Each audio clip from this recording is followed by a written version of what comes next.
Good morning. അസ്സലാമു അലൈക്കും. ഇവിടെ നിന്നാ ബാക്കിലുള്ളവർക്ക് കാണോ? സ്റ്റേജിൽ കയറി നിൽക്കണോ? നിർബന്ധമാണ് കയറിക്കാം. ബാക്കിലുള്ളവർക്ക് കാണോ? ഈ സ്റ്റേജിൽ കയറി നിന്ന് സംസാരിക്കുക, ഓഡിയൻസ് നിലത്ത് നിൽക്കുക എന്ന് പറഞ്ഞിട്ടുള്ള ഒരു ഓഡിയൻസ് ആൻഡ് സ്പീക്കർ രീതി പണ്ട് ചരിത്രത്തിൽ നിന്ന് കയറി വന്നത് the person who speak should be respected, the person should be in A higher position, ഒരു ഹയർ അതോറിറ്റി എന്നുള്ളത് രാജാവിൻ്റെ ഒരു സംസ്കാരത്തിൽ നിന്ന് വന്നു പോയൊരു ചെറിയ അബദ്ധം കൂടിയാണ് അല്ലേ? അപ്പോൾ സംസാരിക്കുന്ന ആളും കേൾക്കുന്ന ആളും ഒരു കോൺവെർസേഷനിലാവുക എന്നുള്ളതാണ് ഇന്നത്തെ കാലത്ത് നമ്മൾ സ്പീക്കിംഗ്, ഇൻറ്ററാക്ഷൻസ്, ഡിസ്കഷൻസ് എന്നൊക്കെ പറഞ്ഞിട്ടാണ് ഇതിനെ വരിക അല്ലേ? രാജാവ് ഓർഡർ ഇടാൻ വേണ്ടിയിട്ട് ഉയരത്തിൽ നിൽക്കുക. നിങ്ങൾ കണ്ടിട്ടുണ്ടോ ഏതെങ്കിലും രാജാക്കന്മാരുടെ സിനിമകൾ? ബാഹുബലി കണ്ടിട്ടുണ്ടാവും. ബാഹുബലി, ജോധ അക്ബർ കണ്ടിട്ടുണ്ടോ? ജോധ അക്ബറിൽ അക്ബർ രാജാവ് ഭയങ്കര ഉയരത്തിലാണ്. ബാഹുബലിയിലും ഒരു ഉയരത്തിലാണ്. അപ്പോൾ അതിൽ നിന്ന് മാറിയിട്ട് ആളുകളിലേക്ക് കൂടുതൽ ഇറങ്ങിച്ചെന്ന് സംസാരിക്കുക എന്നൊക്കെ പറയുന്ന ഒരു പരിപാടിയാണ്. പ്രത്യേകിച്ച് ഞങ്ങൾ സൈക്കോളജിസ്റ്റുമാർക്ക് മനുഷ്യന്മാരോട് ഭയങ്കരമായിട്ട് അടുപ്പം കാണിക്കുക എന്നുള്ളതാണ് നമ്മളെ ജോലി അല്ലേ? സൈക്കോളജിസ്റ്റിനെ നേരിട്ട് കണ്ടിട്ട് പരിചയപ്പെട്ടിട്ട് സെഷനൊക്കെ ഇരുന്നിട്ടുണ്ടാവും. ഇരുന്നിട്ടുള്ളവരാണ് കൂടുതലും. ഇരിക്കുന്നതിനെ കുറിച്ചിട്ട് ഒരു മടി കൂടാതെ പറയണവരാണ് പുതിയ കാലത്തുള്ള മനുഷ്യർ. പഴയ ആൾക്കാർക്ക് ഇപ്പോഴും സൈക്കോളജിസ്റ്റും സൈക്യാട്രിസ്റ്റും ഒക്കെ ഭ്രാന്തന്മാരെ ചികിത്സിക്കുന്നവരാണ്. ഓക്കെ, അപ്പം മജ്ലിസ് ആർട്സ് ആൻഡ് സയൻസ് കോളേജിൽ എൻ്റെ ഫസ്റ്റ് എക്സ്പീരിയൻസ് അല്ല. ഞാൻ പ്രീ മാരിറ്റൽ കൗൺസിലിങ്ങിന് ഇതിന് മുൻപ് 1-2 തവണ വന്നിട്ടുണ്ട്. ലാസ്റ്റ് ഇയർ ഞാൻ പ്രീ മാരിറ്റൽ കൗൺസിലിങ്ങിന് വന്നപ്പോൾ എന്നെ കണ്ട ആരെങ്കിലും ഉണ്ടോ? അന്ന് ഞാൻ പ്രഗ്നൻ്റ് ആയിരുന്നു. ആരെങ്കിലും ഉണ്ടോ? ഇല്ല, ഇതേ ക്ലാസ്സിൽ തന്നെ ആയിരുന്നു. പിന്നെ അപ്പം മജ്ലിസ് ആർട്സ് ആൻഡ് സയൻസ് കോളേജിലെ ഐഡിയ ആൻഡ് എന്താണ് IEDC, innovation and entrepreneurship development സെല്ലിൻ്റെ ഭാഗമായിട്ടുള്ള പ്രോഗ്രാമിനാണ് ഞാനിവിടെ സംസാരിക്കാൻ വന്നിട്ടുള്ളത്. അപ്പോൾ എൻ്റർപ്രണർഷിപ്പിനെ കുറിച്ച് സാറ് കുറച്ച് പറഞ്ഞല്ലേ. ബേസിക് ആയിട്ട് എൻ്റർപ്രണർഷിപ്പ് എന്ന് പറയുമ്പോൾ എന്താണ്? നമ്മളെ ചായക്കടക്കാരൻ ഒരു എൻ്റർപ്രണർ അല്ലേ? ആ എൻ്റർപ്രണറിലേക്ക് ഇന്നോവേഷൻ കയറി വരിക എന്നുള്ളതാണ് നിങ്ങളടുത്തേക്ക് സ്റ്റാർട്ടപ്പ് വരുമ്പോൾ ഇവർ ആവശ്യപ്പെടുന്നത്. ഇന്നോവേഷൻ എന്ന് പറയുമ്പോൾ എന്താണ്? പുതിയ ഐഡിയ പുതിയ രീതിയിൽ പ്രാവർത്തികമാക്കുക. ബിടെക്കുകാർ ചായപ്പീടിയ തുടർന്നാൽ എങ്ങനെ ഉണ്ടാവും നമ്മളിപ്പോൾ കാണുന്നുണ്ട് അല്ലേ? ബിടെക്ക് പാസ് ഔട്ട് ആയവരും ബിടെക്ക് ജോലി ചെയ്തവരും ചായപ്പീടിയ തുറക്കുമ്പോഴും സാധാരണ ചായക്കടക്കാരൻ തുറക്കുമ്പോഴും ഉള്ള വ്യത്യാസം. തൊട്ടടുത്ത് 2 കട ഉണ്ടെങ്കിൽ നമ്മൾ ബിടെക്കുകാരൻ്റെ കടയിൽ പോയിരിക്കും. കാരണം അയാളുടെ ഇന്നോവേഷൻ നമുക്ക് കൂടുതൽ വെൽക്കമിങ് ആയിട്ടും കൂടുതൽ വാം ആയിട്ടും തോന്നുന്നതുകൊണ്ട്. ഓക്കെ, അപ്പം ഇതാണ് ഇന്നോവേഷൻ ആൻഡ് എൻ്റർപ്രണർഷിപ്പ്. പിന്നെ അതിനെ ഡെവലപ്പ് ചെയ്യാൻ വേണ്ടിയിട്ടാണ് ഇവർ ഇതുപോലത്തെ ക്ലാസ്സുകൾ നടത്തുന്നത്. അതിലൊരു സൈക്കോളജിസ്റ്റിൻ്റെ റോൾ എന്താണ്? ഒരു എൻ്റർപ്രണറായിട്ട് ഒരു യുവാവ് ഒരു എൻ്റർപ്രണറായി മാറുമ്പോൾ, അല്ലെങ്കിൽ ഒരു യുവാവ് അല്ലെങ്കിൽ ഒരു യുവതി കൂടുതൽ ബെറ്റർ ആയിട്ടുള്ള ഒരു ഹ്യൂമൻ ബീയിങ് ആയി മാറുമ്പം ഇതിൽ ആവശ്യമായിട്ടുള്ള ഒരുപാട് സ്കിൽസ് അപ്സ്കിൽ ചെയ്യുക എന്നാണ് സാറ് പറഞ്ഞത്. ഒരുപാട് സ്കില്ലുകളിൽ ഏതെങ്കിലും 1-2 സ്കില്ലെങ്കിലും നിങ്ങളെ മുമ്പിൽ കാണിച്ചു തരാം, നിങ്ങളെ മുമ്പിൽ അവതരിപ്പിക്കുക. നിങ്ങൾക്ക് ട്രെയിനിങ് ഒന്നും തരാൻ പറ്റില്ല. ഒരു 1 hour സെഷനിൽ നിങ്ങൾക്ക് അതിനെ അവതരിപ്പിച്ച് തരിക. ഇത് എന്താണെന്ന് മനസ്സിലാക്കുക, സെൽഫായിട്ട് എങ്ങനെ ട്രെയിൻ ചെയ്ത് എടുക്കാം എന്ന് നിങ്ങളെ പറഞ്ഞ് ബോധ്യപ്പെടുത്തുക. ഇതിനൊക്കെയാണ് ഒരു സൈക്കോളജിസ്റ്റ് ഈ പറഞ്ഞ എൻ്റർപ്രണേഴ്സ് ആവാൻ താല്പര്യപ്പെടുന്നവർക്ക് ക്ലാസ് എടുക്കണം അല്ലേ? മനസ്സിലാവുണ്ടോ? ഞാൻ സംസാരിക്കണതിൻ്റെ കൂടെ നിൽക്കാൻ പറ്റണുണ്ടോ? മൈക്കിന് എന്തെങ്കിലും പ്രശ്നമുണ്ടോ? ചേഞ്ച് ചെയ്യണോ? കേബിളുള്ള മൈക്ക് യൂസ് ചെയ്യണോ? അപ്പോൾ നിങ്ങളിപ്പോൾ നിങ്ങളുടെ ഡയറക്ടർ സംസാരിക്കുന്നതിൻ്റെ ഇടയിൽ സങ്കടകരമായ 1-2 കാര്യങ്ങൾ കേട്ടു. കോളേജ് വിദ്യാർത്ഥികളോടും ടീനേജേഴ്സിനോടും ഇതുപോലെ സങ്കടമുള്ള കുറേ കാര്യങ്ങൾ സംസാരിക്കുന്നതിനോട് എനിക്ക് ഭയങ്കര എതിരഭിപ്രായം കേട്ടോ. സാറ് ഉണ്ടായിരുന്നെങ്കിലും ഞാൻ പറയുമായിരുന്നു. കാരണം എപ്പോഴും നമുക്ക് ഓഡിയൻസായി വരാൻ സാധ്യതയുള്ള യുവാക്കൾ, യൂത്ത്, യങ് ജനറേഷൻ, അവർ വളരെ ഫ്രഷ് മൈൻഡോട് കൂടി ഏറ്റവും നല്ല തോട്ട്സും ഐഡിയാസും കിട്ടണം എന്ന് ആഗ്രഹിച്ച് വന്നിരിക്കണവരായിരിക്കും. അല്ലെങ്കിൽ ഇനിയിപ്പോൾ ബുദ്ധിമുട്ടിക്കണ ഡിഫിക്കൾട്ട് ബിഹേവിയർ ഉള്ള ആൾക്കാരാണെങ്കിൽ തന്നെ എൻ്റെ ഡിഫിക്കൾട്ട് ബിഹേവിയർ ഇവിടെ വെച്ച് മാറ്റിയിട്ട് ഈ ക്ലാസ്സോട് കൂടി ഞാൻ കുറച്ചും കൂടി ബെറ്റർ ആവട്ടെ എന്ന് ആഗ്രഹിക്കുന്ന യുവാക്കളും കൗമാരക്കാരുമാണ് ക്ലാസ്സുകൾ കേൾക്കാൻ വന്നിരിക്കുന്നത്. പക്ഷേ ഈ കേൾക്കാൻ വന്നിരിക്കുന്ന സമയത്ത് ക്ലാസ്സുകൾക്ക് നമ്മൾ സംസാരിക്കുമ്പോൾ നമ്മൾ പറയൽ, നമ്മളല്ല കൂടുതൽ ആൾക്കാരും പറയല് ഇതേ ആൾക്കാരിൽ പെട്ടിട്ട് ഏറ്റവും ഡിഫിക്കൾട്ട് ബിഹേവിയർ എന്തായിരുന്നു അതിനെയൊക്കെ കൂടുതലായിട്ട് ഇങ്ങനെ എൻഹാൻസ് ചെയ്ത് കൂടുതലായിട്ട് ശക്തിയിൽ സംസാരിച്ചിട്ട് ഭയങ്കര വിഷമം കുട്ടികളിൽ ഉണ്ടാക്കിയെടുക്കും. വിഷമിപ്പിച്ചു കഴിഞ്ഞാൽ കാര്യങ്ങൾ, അതായത് ഇന്ന കുട്ടി ഇന്നാൾ ഇങ്ങനെ പ്രവർത്തിച്ചു, ഇന്ന കുട്ടി ഇങ്ങനെ പ്രവർത്തിക്കുന്നത് നാട്ടുകാർ കണ്ടു, ഇന്ന കുട്ടീൻ്റെ ഈ പ്രവൃത്തിനെ കുറിച്ച് ഞാൻ ഇതിങ്ങനെ ബേജാറാവണു, നിങ്ങൾ എത്രത്തോളം പറഞ്ഞു. ഒരു ഏറ്റവും കൂടുതൽ പ്ലേസ്ഡ് ആവണ ഒരു സ്ഥാപനത്തിൽ മലപ്പുറം ജില്ലക്കാരെ എടുക്കൂല എന്ന് പറഞ്ഞു. മലപ്പുറം ജില്ല എന്ന് പറഞ്ഞാൽ മലപ്പുറത്തെ മനുഷ്യരുടെ ചരിത്രം നിങ്ങൾ ഇന്ത്യ മഹാരാജ്യത്തിന്റെ സ്വാതന്ത്ര്യത്തിന്റെ ചരിത്രത്തിൽ മലപ്പുറത്തെ മനുഷ്യരുടെ ചരിത്രങ്ങൾ കേട്ടിട്ടുണ്ടോ? 1921 കലാപം എന്നാണ് കേട്ടിട്ടുള്ളത്. കലാപം എന്ന വാക്കാണ് അവിടെ ഉപയോഗിക്കുന്നത് അല്ലേ, അല്ലാണ്ട് സ്വാതന്ത്ര്യ സമരത്തിനെതിരെയുള്ള പോരാട്ടം എന്ന വാക്കല്ല. സ്വാതന്ത്ര്യ സമരത്തിനെതിരെ മലപ്പുറം ജില്ലയിൽ നിന്ന് ഉള്ള ഒരു വ്യക്തി സുൽത്താൻ വാര്യൻകുന്നൻ എന്ന് പറഞ്ഞ രാജാവ് ആണ് ഇന്ത്യയിലെ ബ്രിട്ടീഷുകാർ വന്ന് ഭരിക്കുന്ന സമയത്ത് സമാന്തരമായിട്ട് പാരലായിട്ട് ഒരു രാജ്യം കെട്ടിപ്പടുത്ത് രാജ്യം നിലനിർത്തിയ ഒരേ ഒരു രാജാവ്. 200 കൊല്ലത്തിൽ പരം ഇന്ത്യ മുഴുവനും അടക്കി ഭരിച്ച, ഇന്ത്യ മാത്രമല്ല വേറെ ഒരുപാട് കോളണീസ് ഭരിച്ച ബ്രിട്ടീഷ് സാമ്രാജ്യത്തിനെതിരെ മലപ്പുറം ജില്ലയിലെ ചോക്കാട്, കാളികാവ്, വണ്ടൂര് ഭാഗത്തൊക്കെയുള്ള ഒരു മനുഷ്യനായിരുന്നു സുൽത്താൻ വാര്യംകുന്നൻ. കേട്ടിട്ടില്ലേ? സുൽത്താൻ വാര്യംകുന്നൻ എന്ന് ഒരൊറ്റ പുസ്തകത്തിൽ, റമീസ് അഹമ്മദിന്റെ ഒരു പുസ്തകത്തിൽ മാത്രമാണ് സുൽത്താൻ എന്ന് അദ്ദേഹത്തിനെ വിളിക്കുന്നത്. അല്ലെങ്കിൽ എല്ലാവരും വാര്യംകുന്നത്ത് അഹമ്മദ് ഹാജി എന്നാണ് പറയുക. അപ്പൊ ഈ ഒരൊറ്റ മനുഷ്യന്റെ ചരിത്രമുള്ള മലപ്പുറം ജില്ലയിലെ മനുഷ്യര് ഇന്ന് പരാജയപ്പെട്ടു എന്ന് ഞാൻ സമ്മതിക്കൂല. പരാജയപ്പെട്ടത് ആ സ്ഥാപനാണല്ലേ.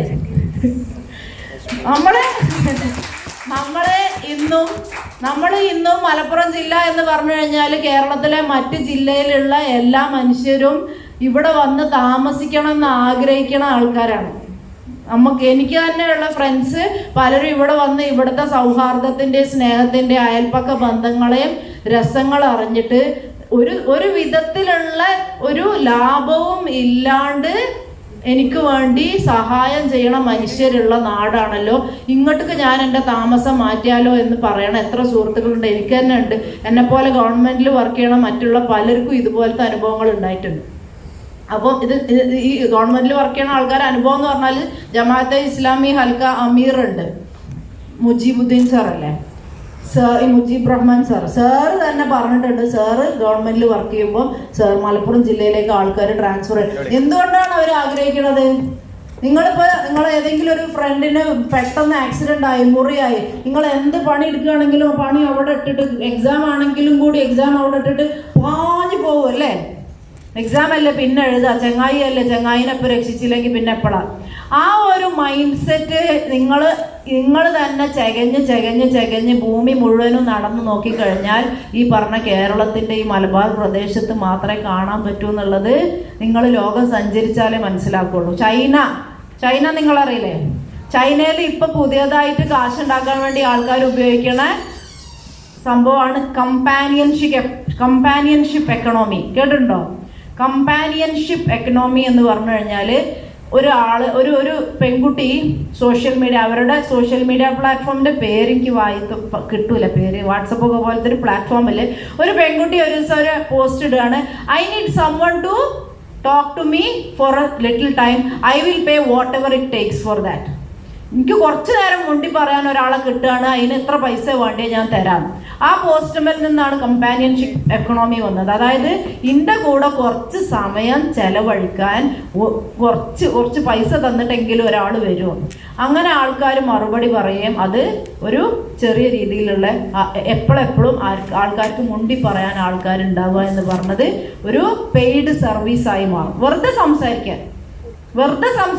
ഇതിപ്പോൾ ഞാനിപ്പോൾ കൊണ്ടാണ്ടിരുന്ന ഞങ്ങൾ അങ്ങോട്ടും കൊണ്ട് വർത്താനം പറയൂലേ, ആ ബേസിക് സംസാരം ആരുടെന്നെങ്കിലും കിട്ടാൻ വേണ്ടിയിട്ട് ചൈന എന്ന് പറഞ്ഞ ലോകത്തെ രാജ്യത്ത് എന്ത് വേണം? പൈസ വേണം. അപ്പൊ നിങ്ങളിവിടെ ഈ മലപ്പുറം ജില്ല, ഈ നാട്ടിൽ, ഈ പ്രദേശത്ത് നിങ്ങൾ എന്ത് ചെയ്യണു? എത്രത്തോളം വേണമെങ്കിലും കമ്പാനിയൻഷിപ്പ് കൊടുക്കണു. ഇപ്പൊ നിങ്ങളെ സാറ് തന്നെ പറഞ്ഞു, മരച്ചോട്ടിൽ ഇരുന്നിട്ട് 2-3 പേര് ഇരുന്നിട്ട് വർത്താനം പറയണു, അല്ലേ? വർത്താനം പറയണില്ലേ? പല ജാതി വർത്താനങ്ങൾ പറയുന്നുണ്ട്. അപ്പം ഇതുപോലത്തെ വർത്താനങ്ങളിലെല്ലാം നിങ്ങൾക്ക് ഐഡിയാസ് ഉണ്ടാവണു. ഐഡിയാസ് ഇന്നോവേറ്റ് ചെയ്ത് നിങ്ങളുടെ എന്റർപ്രണർഷിപ്പിലേക്ക് എത്തണു. ഈ എന്റർപ്രണേഴ്സ് സക്സസ് ആയി എന്റർപ്രണർഷിപ്പും ഏറ്റവും കൂടുതൽ ഐഡിയാസ് ചെയ്ത് നോക്കുന്നതും ചലഞ്ചസ് കൂടി കടന്നു പോകാനുള്ള കപ്പാസിറ്റി ഉള്ളതും ഒക്കെ ഈ പറഞ്ഞ യുവാക്കൾക്ക് തന്നെയാണ്. അപ്പം റെസിലിയൻസ് എന്ന് പറഞ്ഞിട്ടുള്ള ഒരു സംഭവത്തിനെ, ഒരു സൈക്കോളജിക്കൽ ടേമിനെ ഇൻട്രൊഡ്യൂസ് ചെയ്തുകൊണ്ട് നിങ്ങളെ മെന്റൽ ഹെൽത്തിനെ കുറിച്ച് അവെയർ ആക്കി നിങ്ങൾക്ക് മെന്റൽ ഹെൽത്ത് ബെറ്റർ ആക്കാൻ എന്തെല്ലാം നിങ്ങൾ ചെയ്തുകൊണ്ടിരിക്കണം എന്ന് സംസാരിച്ച് അങ്ങനെ നിങ്ങൾക്ക് ബെറ്റർമെന്റ്, നിങ്ങളുടെ മെന്റൽ ഹെൽത്ത് ഇഷ്യൂസ് കവർ ചെയ്ത് നിങ്ങൾ പ്രൊഡക്ടിവിറ്റി കൂട്ടുക എന്നുള്ളതാണ് ഞാനിവിടെ എൻ്റെ ടോക്കിലൂടെ ആഗ്രഹിക്കുന്നത്. ഓക്കെ, അതിലേക്ക് ഞാൻ കുറച്ച് കാര്യങ്ങൾ നേരത്തെ കേട്ടതിൻ്റെത് ഒരു മറുപടി എന്നുള്ളതിൽ പറഞ്ഞെന്നുള്ളൂ കേട്ടോ. എനിക്ക് ഭയങ്കര സങ്കടമുള്ള കാര്യമാണ്. കുട്ടികൾ ഭയങ്കര നല്ലതാണ്. കുട്ടികൾ ഭയങ്കര നല്ലതുമാണ്. കുട്ടികൾ രണ്ടറ്റവും അറിയണവരാണ്. അതായത് ജനിച്ചു വളർന്ന് പകുതി അല്ലെങ്കിലും ജനിച്ചു വളർന്നിട്ടുള്ള ഒരു കാലഘട്ടത്തിനെ കുറിച്ച് ബാക്കോട്ട് കാണാനും ഇനി അങ്ങോട്ട് ജീവിച്ച് വലിയ മുതിർന്ന മനുഷ്യനായി വൃദ്ധരായി മരിക്കണതിൻ്റെ അങ്ങനെയുള്ള 2 പെർസ്പെക്റ്റീവിലേക്കും നോക്കാൻ കഴിവുള്ള ഈ യുവാക്കൾക്ക് എപ്പോഴും അവരെക്കാളും കൂടുതൽ പവർഫുൾ എന്ന് കരുതണ അവരുടെ മുതിർന്നവര് എന്തുകൊണ്ട് നെഗറ്റിവിറ്റിയിലൂടെ പ്രീച്ച് ചെയ്യണു? എന്തുകൊണ്ട് ലിസ്റ്റ് ഓഫ് നെഗറ്റീവ് ബിഹേവിയർ മാത്രം പറയണു? എന്തുകൊണ്ട് ഇവരുടെ പോസിറ്റീവ് ബിഹേവിയർ പറയണില്ല? അല്ലേ? നിങ്ങൾ ചിന്തിച്ചിട്ടുണ്ടോ? ചിന്തിച്ചിട്ടില്ലേ? നിങ്ങളെ നെഗറ്റീവ് ബിഹേവിയർ എന്തിനാ എല്ലാവരും ഇങ്ങനെ എടുത്ത് പറയണത്? എന്തിനാ എല്ലാവരും അതിങ്ങനെ ആഘോഷിക്കണത്? എന്തുകൊണ്ടാണ് അറിയില്ലേ? നിങ്ങളെക്കാളും ചെറിയ കുട്ടികളുടെ നെഗറ്റീവ് ബിഹേവിയർ നിങ്ങൾ ആഘോഷിക്കുമോ? നിങ്ങളതെടുത്ത് ഇങ്ങനെ പറഞ്ഞ് ആ കുട്ടീനെ അല്ലെങ്കിൽ അയാളെ ബുദ്ധിമുട്ടിച്ചോണ്ടിരിക്കോ? ഇല്ലല്ലോ. അപ്പം അങ്ങനെയുള്ളൊരു പ്രവണത ഈ പറഞ്ഞ എൽഡർ പോപ്പുലേഷനുണ്ട്. അത് ഞങ്ങൾക്ക് മാനസികാരോഗ്യ പ്രവർത്തകർക്ക് ഭയങ്കര ബുദ്ധിമുട്ടാണ്. എൽഡർ പോപ്പുലേഷന് നമ്മൾ എങ്ങനെയെങ്കിലും നിങ്ങളുടെ കുട്ടികളോട് ചീത്തത് പറയാതെ നിൽക്കുമോ എന്ന് പറഞ്ഞാൽ എന്തൊരു ഇടങ്ങാറാണ് ഇവരുണ്ടാക്കണത് നിങ്ങൾക്ക് അറിയോ? അപ്പൊ അതാണ് പ്രശ്നം. എൽഡർ പോപ്പുലേഷൻ എന്തുകൊണ്ട് അവരുടെ ഇടങ്ങേറുകൾക്ക് ഒരു പരിഹാരം കാണുന്നില്ല? നിങ്ങളുടെ പ്രായത്തിന്റെ വളർച്ചന്റെ ഭാഗമായിട്ട് നിങ്ങളുടേതായിട്ടുള്ള മുമ്പിലുള്ള ലോകത്തിനെ മുഴുവനായിട്ട് എക്സ്പീരിയൻസ് ചെയ്യാൻ വേണ്ടി ചെയ്യണ കാര്യങ്ങൾ. What is happening in the world outside you? നിങ്ങളുടെ ലോകത്ത് എന്താണ് നടക്കുന്നത്? ഞാൻ കൗമാരത്തിലാവുമ്പോൾ എന്താ നടന്നിരുന്നത്? എൻ്റെ കയ്യിൽ ഒരു സൈക്കിളുണ്ട്, സൈക്കിൾ എടുത്ത് ഓടിച്ച് നടക്കാം. എൻ്റെ വീട്ടിൽ പറമ്പുണ്ട്, പറമ്പിൽ പറങ്കിമൂച്ചിയിലും മൂച്ചിയിലും പേരക്ക മരത്തിലും ചാമ്പക്ക മരത്തിലും കയറിയിരിക്കാം. എൻ്റെ കുറേ ഫ്രണ്ട്സ് ഉണ്ട്. ഞങ്ങൾക്ക് പറമ്പിൽ കൂടി ഓടി കളിക്കാം, റോഡിൽ കൂടി ഓടി കളിക്കാം, പുഴൻ്റെ പക്കത്ത് പോയിരിക്കാം, പുഴയിൽ നിന്ന് മീൻ പിടിക്കാം. ഇതൊക്കെയാണ് ഞാൻ കൗമാരത്തിലാവുമ്പോൾ എനിക്ക് ചെയ്യാനുള്ളത്. നിങ്ങൾക്ക് കളിക്കാനും ചിരിക്കാനും ഓടാനും ഈ പറഞ്ഞ പോലെ പുഴകൾ കുറവാണ്, മരങ്ങൾ കുറവാണ്. നിങ്ങളുടെ കയ്യിൽ മൊബൈൽ ഫോണാണുള്ളത്. മൊബൈൽ ഫോൺ വെച്ചിട്ടാണ് നിങ്ങൾ കൂടുതൽ കാര്യങ്ങളും ലോകങ്ങളും അറിയണതും ലോകത്തെ വർത്തമാനങ്ങൾ അങ്ങോട്ടും ഇങ്ങോട്ടും ഷെയർ ചെയ്യണതും നിങ്ങൾ തന്നെ അങ്ങോട്ടും ഇങ്ങോട്ടും കണക്ട് ചെയ്യണതും. നിങ്ങളുടെ മീറ്റിംഗ് പ്ലേസസ് കഫേകളാണ്. നിങ്ങൾ കഫേകളിൽ ഇരുന്ന് സംസാരിക്കാനാണ്, ജ്യൂസ് ബാറുകളിൽ ഇരുന്ന് സംസാരിക്കാനാണ് ആഗ്രഹിക്കുന്നത്, മരച്ചോട്ടിൽ ഇരുന്നിട്ടല്ല. ഇത് ചേഞ്ചാണ്. ലോകം മാറിപ്പോയത് കൊണ്ട് നിങ്ങളിൽ വരുന്ന ചേഞ്ചസ് ആണ്. ലോകം കൂടുതൽ കളർഫുള്ളാണ്. ലോകം കൂടുതൽ ഇപ്പം എൻ്റെ ഒരു ക്ലാസ്സിന് വേണ്ടിയിട്ട് 20 കൊല്ലം മുന്നേ ആണെന്നുണ്ടെങ്കിൽ ഒരു ചെറിയ നോട്ടീസ് ആയിരിക്കും എല്ലാവർക്കും എത്തുക. ഇന്ന് ഞാൻ തന്നെ വീഡിയോയിൽ സംസാരിച്ചിട്ടുള്ള ഒരു വീഡിയോ ഉണ്ടാക്കണം എന്നുള്ള ഒരു ലെവലിലേക്ക് കാര്യങ്ങൾ മാറുകയാണ്, അല്ലേ? അപ്പം അത് കാര്യങ്ങൾ മാറിയത് കൊണ്ടാണ്. ഈ വീഡിയോ ഉണ്ടായാലേ കുട്ടികൾ ക്ലാസ്സിലേക്ക് വരും എന്നുള്ളതല്ല. കാലം മാറി, കാലം ഇവിടം വരെ എത്തി നിൽക്കണ ഒരു കാലത്ത് നിങ്ങൾ എന്ത് ചെയ്യണം? നിങ്ങൾ നിങ്ങളുടേതായ രീതിയിൽ ജീവിക്കണം. അത്രേ നിങ്ങൾ ചെയ്യണുള്ളൂ. പക്ഷേ സോഷ്യൽ മീഡിയയിലാണ് യുവാക്കൾ മുഴുവനും. യുവാക്കളുടെ മനസ്സ് മോശമാണ്. അപ്പോൾ നിങ്ങൾ ഐഡിയോളജിക്കലി നിങ്ങളിലേക്ക് ഇൻവേഷൻസ് വരുമോ എന്നതാണ് ആൾക്കാർക്കുള്ള ബേജാറ്. എന്താണ് ഐഡിയോളജിക്കൽ ഇൻവേഷൻസ്? നിങ്ങളിലേക്ക് വരുന്ന സ്ട്രെസ്സുകൾ, ഞാൻ പറഞ്ഞ റെസിലിയൻസ് എന്ന് പറഞ്ഞ വാക്കിൻ്റെ അർത്ഥം എന്താണെന്ന് വെച്ചാൽ സ്ട്രെസ്ഫുൾ ആയിട്ടുള്ള ഒരു ജീവിതം ജീവിക്കുക എന്നതാണ് ഇന്നത്തെ കാലത്തെ ഏറ്റവും വലിയ ചലഞ്ച്. അതായത് ഉണ്ണാനും ഉടുക്കാനും പാർക്കാനും സൗകര്യങ്ങൾ ധാരാളം നിലനിൽക്കണ ഒരു കാലമാണ് അല്ലേ? നിങ്ങൾക്ക് ഉണ്ണാൻ, നിങ്ങൾക്ക് കഴിക്കാൻ ഭക്ഷണം എല്ലാ നേരത്തും റെഡിയല്ലേ? കഴിക്കാൻ ഭക്ഷണം ഇനിയിപ്പോൾ ഒരാഴ്ചത്തേക്ക് ഇനി കഴിക്കാൻ ഭക്ഷണം ഉണ്ടാവില്ല എന്ന് പറഞ്ഞിട്ടുള്ളൊരു പദ്ധതി ഉണ്ടാവില്ലല്ലോ. നോമ്പാണെങ്കിലും വൈകുന്നേരം ഭക്ഷണം കിട്ടും അല്ലേ? നിങ്ങൾക്ക് കിടന്നുറങ്ങാനും വീട് എപ്പോഴും സൗകര്യത്തോടെ ഉണ്ടാവും, അല്ലെങ്കിൽ ഹോസ്റ്റൽ ഉണ്ടാവൂലേ? പിന്നെ ഉടുക്കാനും ഡ്രസ്സ് നിങ്ങൾക്ക് ഉണ്ടാവൂലേ? നിങ്ങൾ തിരുമ്പിയിട്ടില്ല എന്നുണ്ടെങ്കിൽ ഉണ്ടാവില്ല, അതല്ലാന്നുണ്ടെങ്കിൽ നിങ്ങൾക്ക് സാധനം മെറ്റീരിയൽ അവൈലബിൾ അല്ലേ? അപ്പോൾ ഇങ്ങനെ ഉണ്ണാനും ഉടുക്കാനും പാർക്കാനും നിങ്ങൾക്കൊരു ചലഞ്ചില്ല.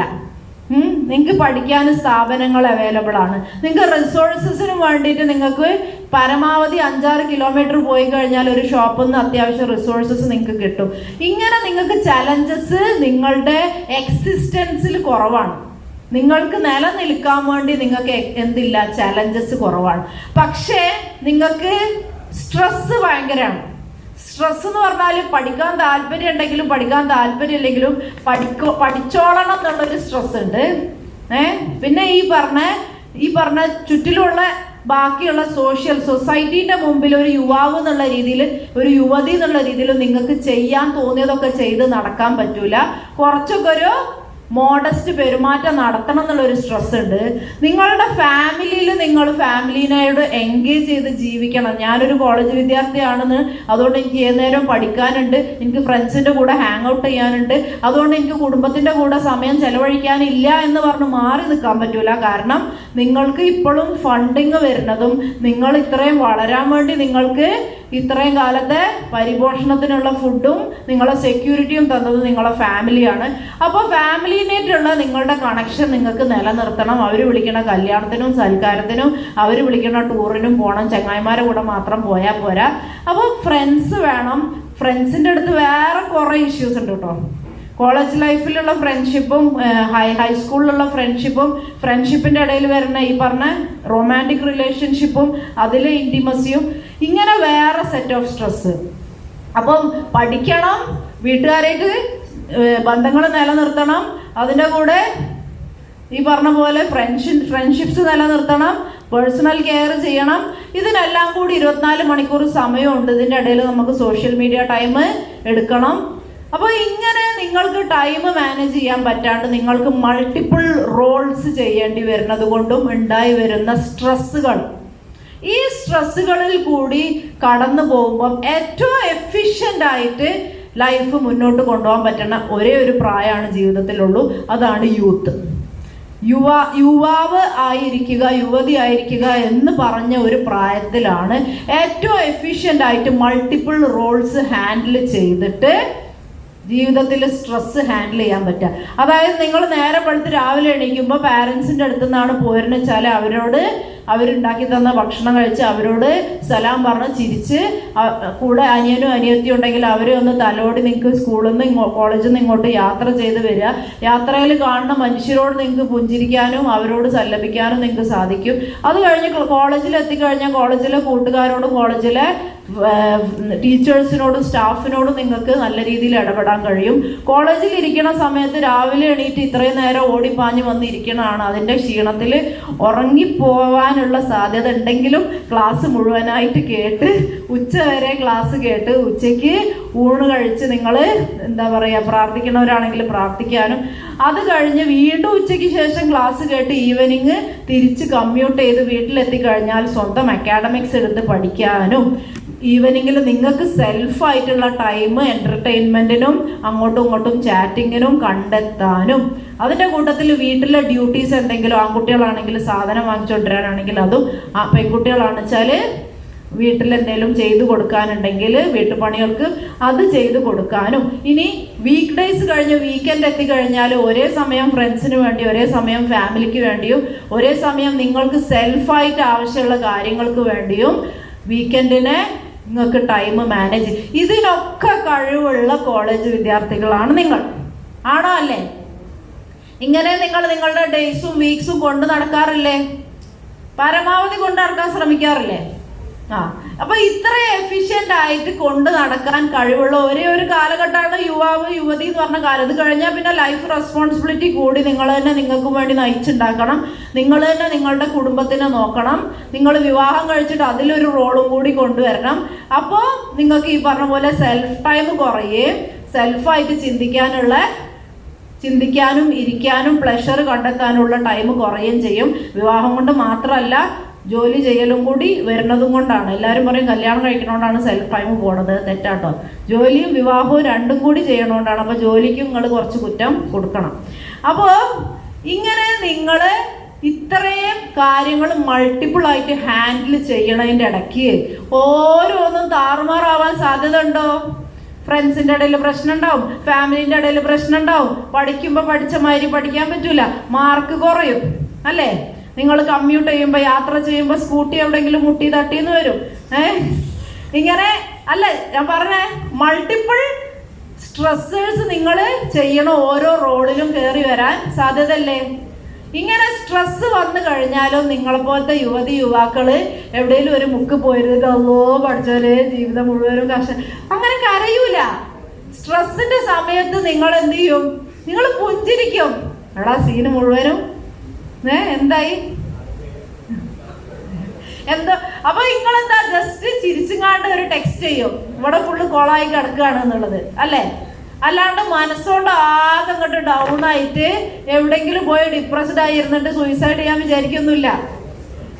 Most majority of young generation passes through the stresses of life with high efficient resilience power. Resilience power എന്ന് പറഞ്ഞാൽ എഞ്ചിനീയറിംഗിൽ വരുന്ന ഒരു വാക്കാണ്, ഫിസിക്സിൽ വരുന്ന വാക്കാണ്.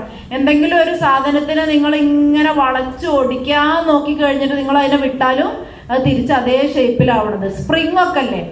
സ്പ്രിങ് ഉണ്ട്, അതുപോലെ ഫിസിക്സ് പഠിച്ചവർക്ക് അറിയാം. അതുപോലത്തെ ചില മെറ്റീരിയൽസ് ഉണ്ട്, നിങ്ങൾ അതിനെ ഇങ്ങനെ വളയ്ക്കാനും ഓടിക്കാനും തിരിക്കാനും മറിക്കാനും ഒക്കെ നോക്കിക്കഴിഞ്ഞാലും തിരിച്ച് അതേ ഷേപ്പിലേക്ക് വരും. അതാണ് റെസിലിയൻസ് പവർ. ആ പവർ നിങ്ങൾക്ക് യുവാക്കളുടെ ഇടയിൽ വളരെയധികം നിങ്ങൾ എക്സസൈസ് ചെയ്യണുണ്ട്. ഇതൊക്കെ ഇത്രയും സ്ട്രെസ്സിന്റെ ഇടയിൽ ഞാൻ പറയാത്തൊരു സ്ട്രെസ്സാണ് നിരന്തരമുള്ള ചീത്ത കേൾക്കല്. വിമർശനം കേട്ടുകൊണ്ടേ ഇരിക്കേണ്ടി വരിക എന്നുള്ളതാണ് വേറൊരു സംഭവം.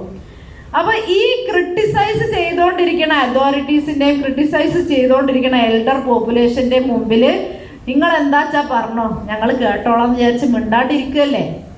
അതല്ല ഇപ്പൊ നിങ്ങൾ ചെയ്തത്. നിങ്ങൾ എന്തൊരു യുവാക്കളാണ്. നിങ്ങളുടെ യുവാക്കളുടെ ഇടയിൽ ഉണ്ടായിക്കൊണ്ടിരിക്കുന്ന പ്രശ്നങ്ങൾ കേട്ടോ എന്ന് പറയുമ്പോൾ ആ ശരിയില്ലേ, എന്താ ചെയ്യാ എന്നാലോചിച്ചിരിക്കുകയാണ്. അല്ലാണ്ട് നിങ്ങൾ എണീറ്റ് നിന്നുകാണ്ട് ഏതോ ഒരു കുട്ടി ഇങ്ങനെ കാണിച്ചതിന് എന്തിനാ ഞങ്ങളെ മുഴുവനും പറയണമെന്ന് ചോദിക്കണ്ടോ? അല്ല, അതോറിറ്റീനോട് ചോദിച്ചില്ല, നേരത്തെ ചോദിച്ചില്ല. പക്ഷെ നിങ്ങളെ ഉള്ളിൽ ചിലപ്പോൾ റിബെൽ ചെയ്യുന്നുണ്ടാവും അല്ലേ? റിബെൽ ചെയ്യലുണ്ടോ ഉള്ളില്? അപ്പൊ തിരിച്ചു പറയൂ. ഞാൻ പറഞ്ഞത് ഇത്ര high level high intensity criticism കേട്ട് കഴിഞ്ഞാലും നിങ്ങൾ എന്താ, ഞാൻ ഇന്നാളൊരു കോളേജിൽ ഒരു പ്രിൻസിപ്പാളിന്റെ ഓഫീസിൽ കയറിയിട്ട് എനിക്ക് കരച്ചിൽ വന്നുപോയി. ഒരു പയ്യൻ അവൻ്റെ നിങ്ങളുടെ അതേ പ്രായമുള്ള ഒരു പയ്യൻ അവൻ്റെ ഉമ്മാൻ്റെ കൂടെ അവൻ്റെ തന്നെ ചെറിയ അനിയൻകുട്ടി ഉണ്ട്, 2 വയസ്സായിട്ടുള്ള. ഈ അനിയൻകുട്ടീനെ എടുത്ത് ആ അനിയൻകുട്ടി താഴത്തേക്ക് ഇറങ്ങണം എന്ന് പറയുന്നുണ്ട്, ഇവനെ പിടിച്ച് വലിക്കുന്നുണ്ട്. ആ അനിയൻകുട്ടീനെ ഫുൾ കെയർ ടേക്ക് ചെയ്തുകൊണ്ട് പ്രിൻസിപ്പാളിൻ്റെ ഓഫീസിലേക്ക് ഉമ്മാനെയും കൂട്ടി കയറി വരികയാണ് ഈ പറഞ്ഞ പയ്യൻ. കയറി വന്ന പാട് പ്രിൻസിപ്പാൾ തുടങ്ങി, എന്ത് ചെക്കനാണ്, എന്തെങ്കിലും ഈ കുട്ടിനെ ഇങ്ങനെ വളർത്തിക്കണത്, എന്താ ഇവൻ ഇന്നലെ ചെയ്തതെന്നറിയോ, ഇന്നലെ ഉണ്ടാക്കിയ തല്ലിന്റെ മുമ്പിൽ ഇവനായിരുന്നു. സാറിങ്ങനെ തിളച്ച് മറിയാണ്. ഇവനിങ്ങനെ ചിരിച്ചിട്ട് അനിയനെ എടുക്കണുണ്ട്, പൊന്തിക്കണുണ്ട്, ഉമ്മ വയ്ക്കണുണ്ട്, നിലത്ത് വെക്കണുണ്ട്. അനിയൻ ഓടിപ്പോകുമ്പോൾ പിന്നാലെ ഓടുന്നുണ്ട്. അപ്പൊ ഞാൻ ആലോചിക്കണ ഇവനെന്താ ചെയ്തത്? ഒരു കുട്ടിനെ നോക്കാനുള്ള കഴിവുള്ള മനുഷ്യനാണെന്നുണ്ടെങ്കിൽ, അത്ര ക്ഷമമുള്ളൊരു മനുഷ്യനാണെന്നുണ്ടെങ്കിൽ അത് മാത്രം കണ്ടാൽ പോരെ. ഒരു തല്ലുംപിടി ഉണ്ടാവുമ്പോൾ ചിലപ്പോൾ പിടിച്ച് മാറ്റാനോ അടി കിട്ടിയപ്പോൾ പ്രതിരോധിച്ചിട്ടോ എന്തെങ്കിലുമൊക്കെ ഇതിലായിരിക്കും ആ തല്ലിൽ ചെക്കൻ വന്ന് പെട്ടിട്ടുണ്ടാവും. അല്ലെങ്കിൽ അടി കൂടി കൂടി കൂടി വന്നപ്പോൾ അടിയിൽ കയ്യും കാലും. വീഡിയോന്റെ പ്രശ്നമാണത്. CCTV ആ കുട്ടീനെ പെട്ടിക്കണ്. അപ്പൊ CCTV പെട്ടെന്ന് ഇവനാണ് മെയിനായിട്ട്. അപ്പൊ ഞാൻ ആലോചിക്കണത് ദേഷ്യം ശരിക്കും ആർക്കാ? ഈ കുട്ടിക്കാണോ അതോ സാറിനാണോ? ഈ കുട്ടിക്ക് ദേഷ്യം ഉണ്ടെങ്കിൽ ഈ കുട്ടി അപ്പം തന്നെ തിരിച്ചു പറയൂലേ? അപ്പോ ഇതാണ് അവസ്ഥ. ഇത് കേട്ടിരിക്കണ നല്ല നല്ല യുവാക്കൾ.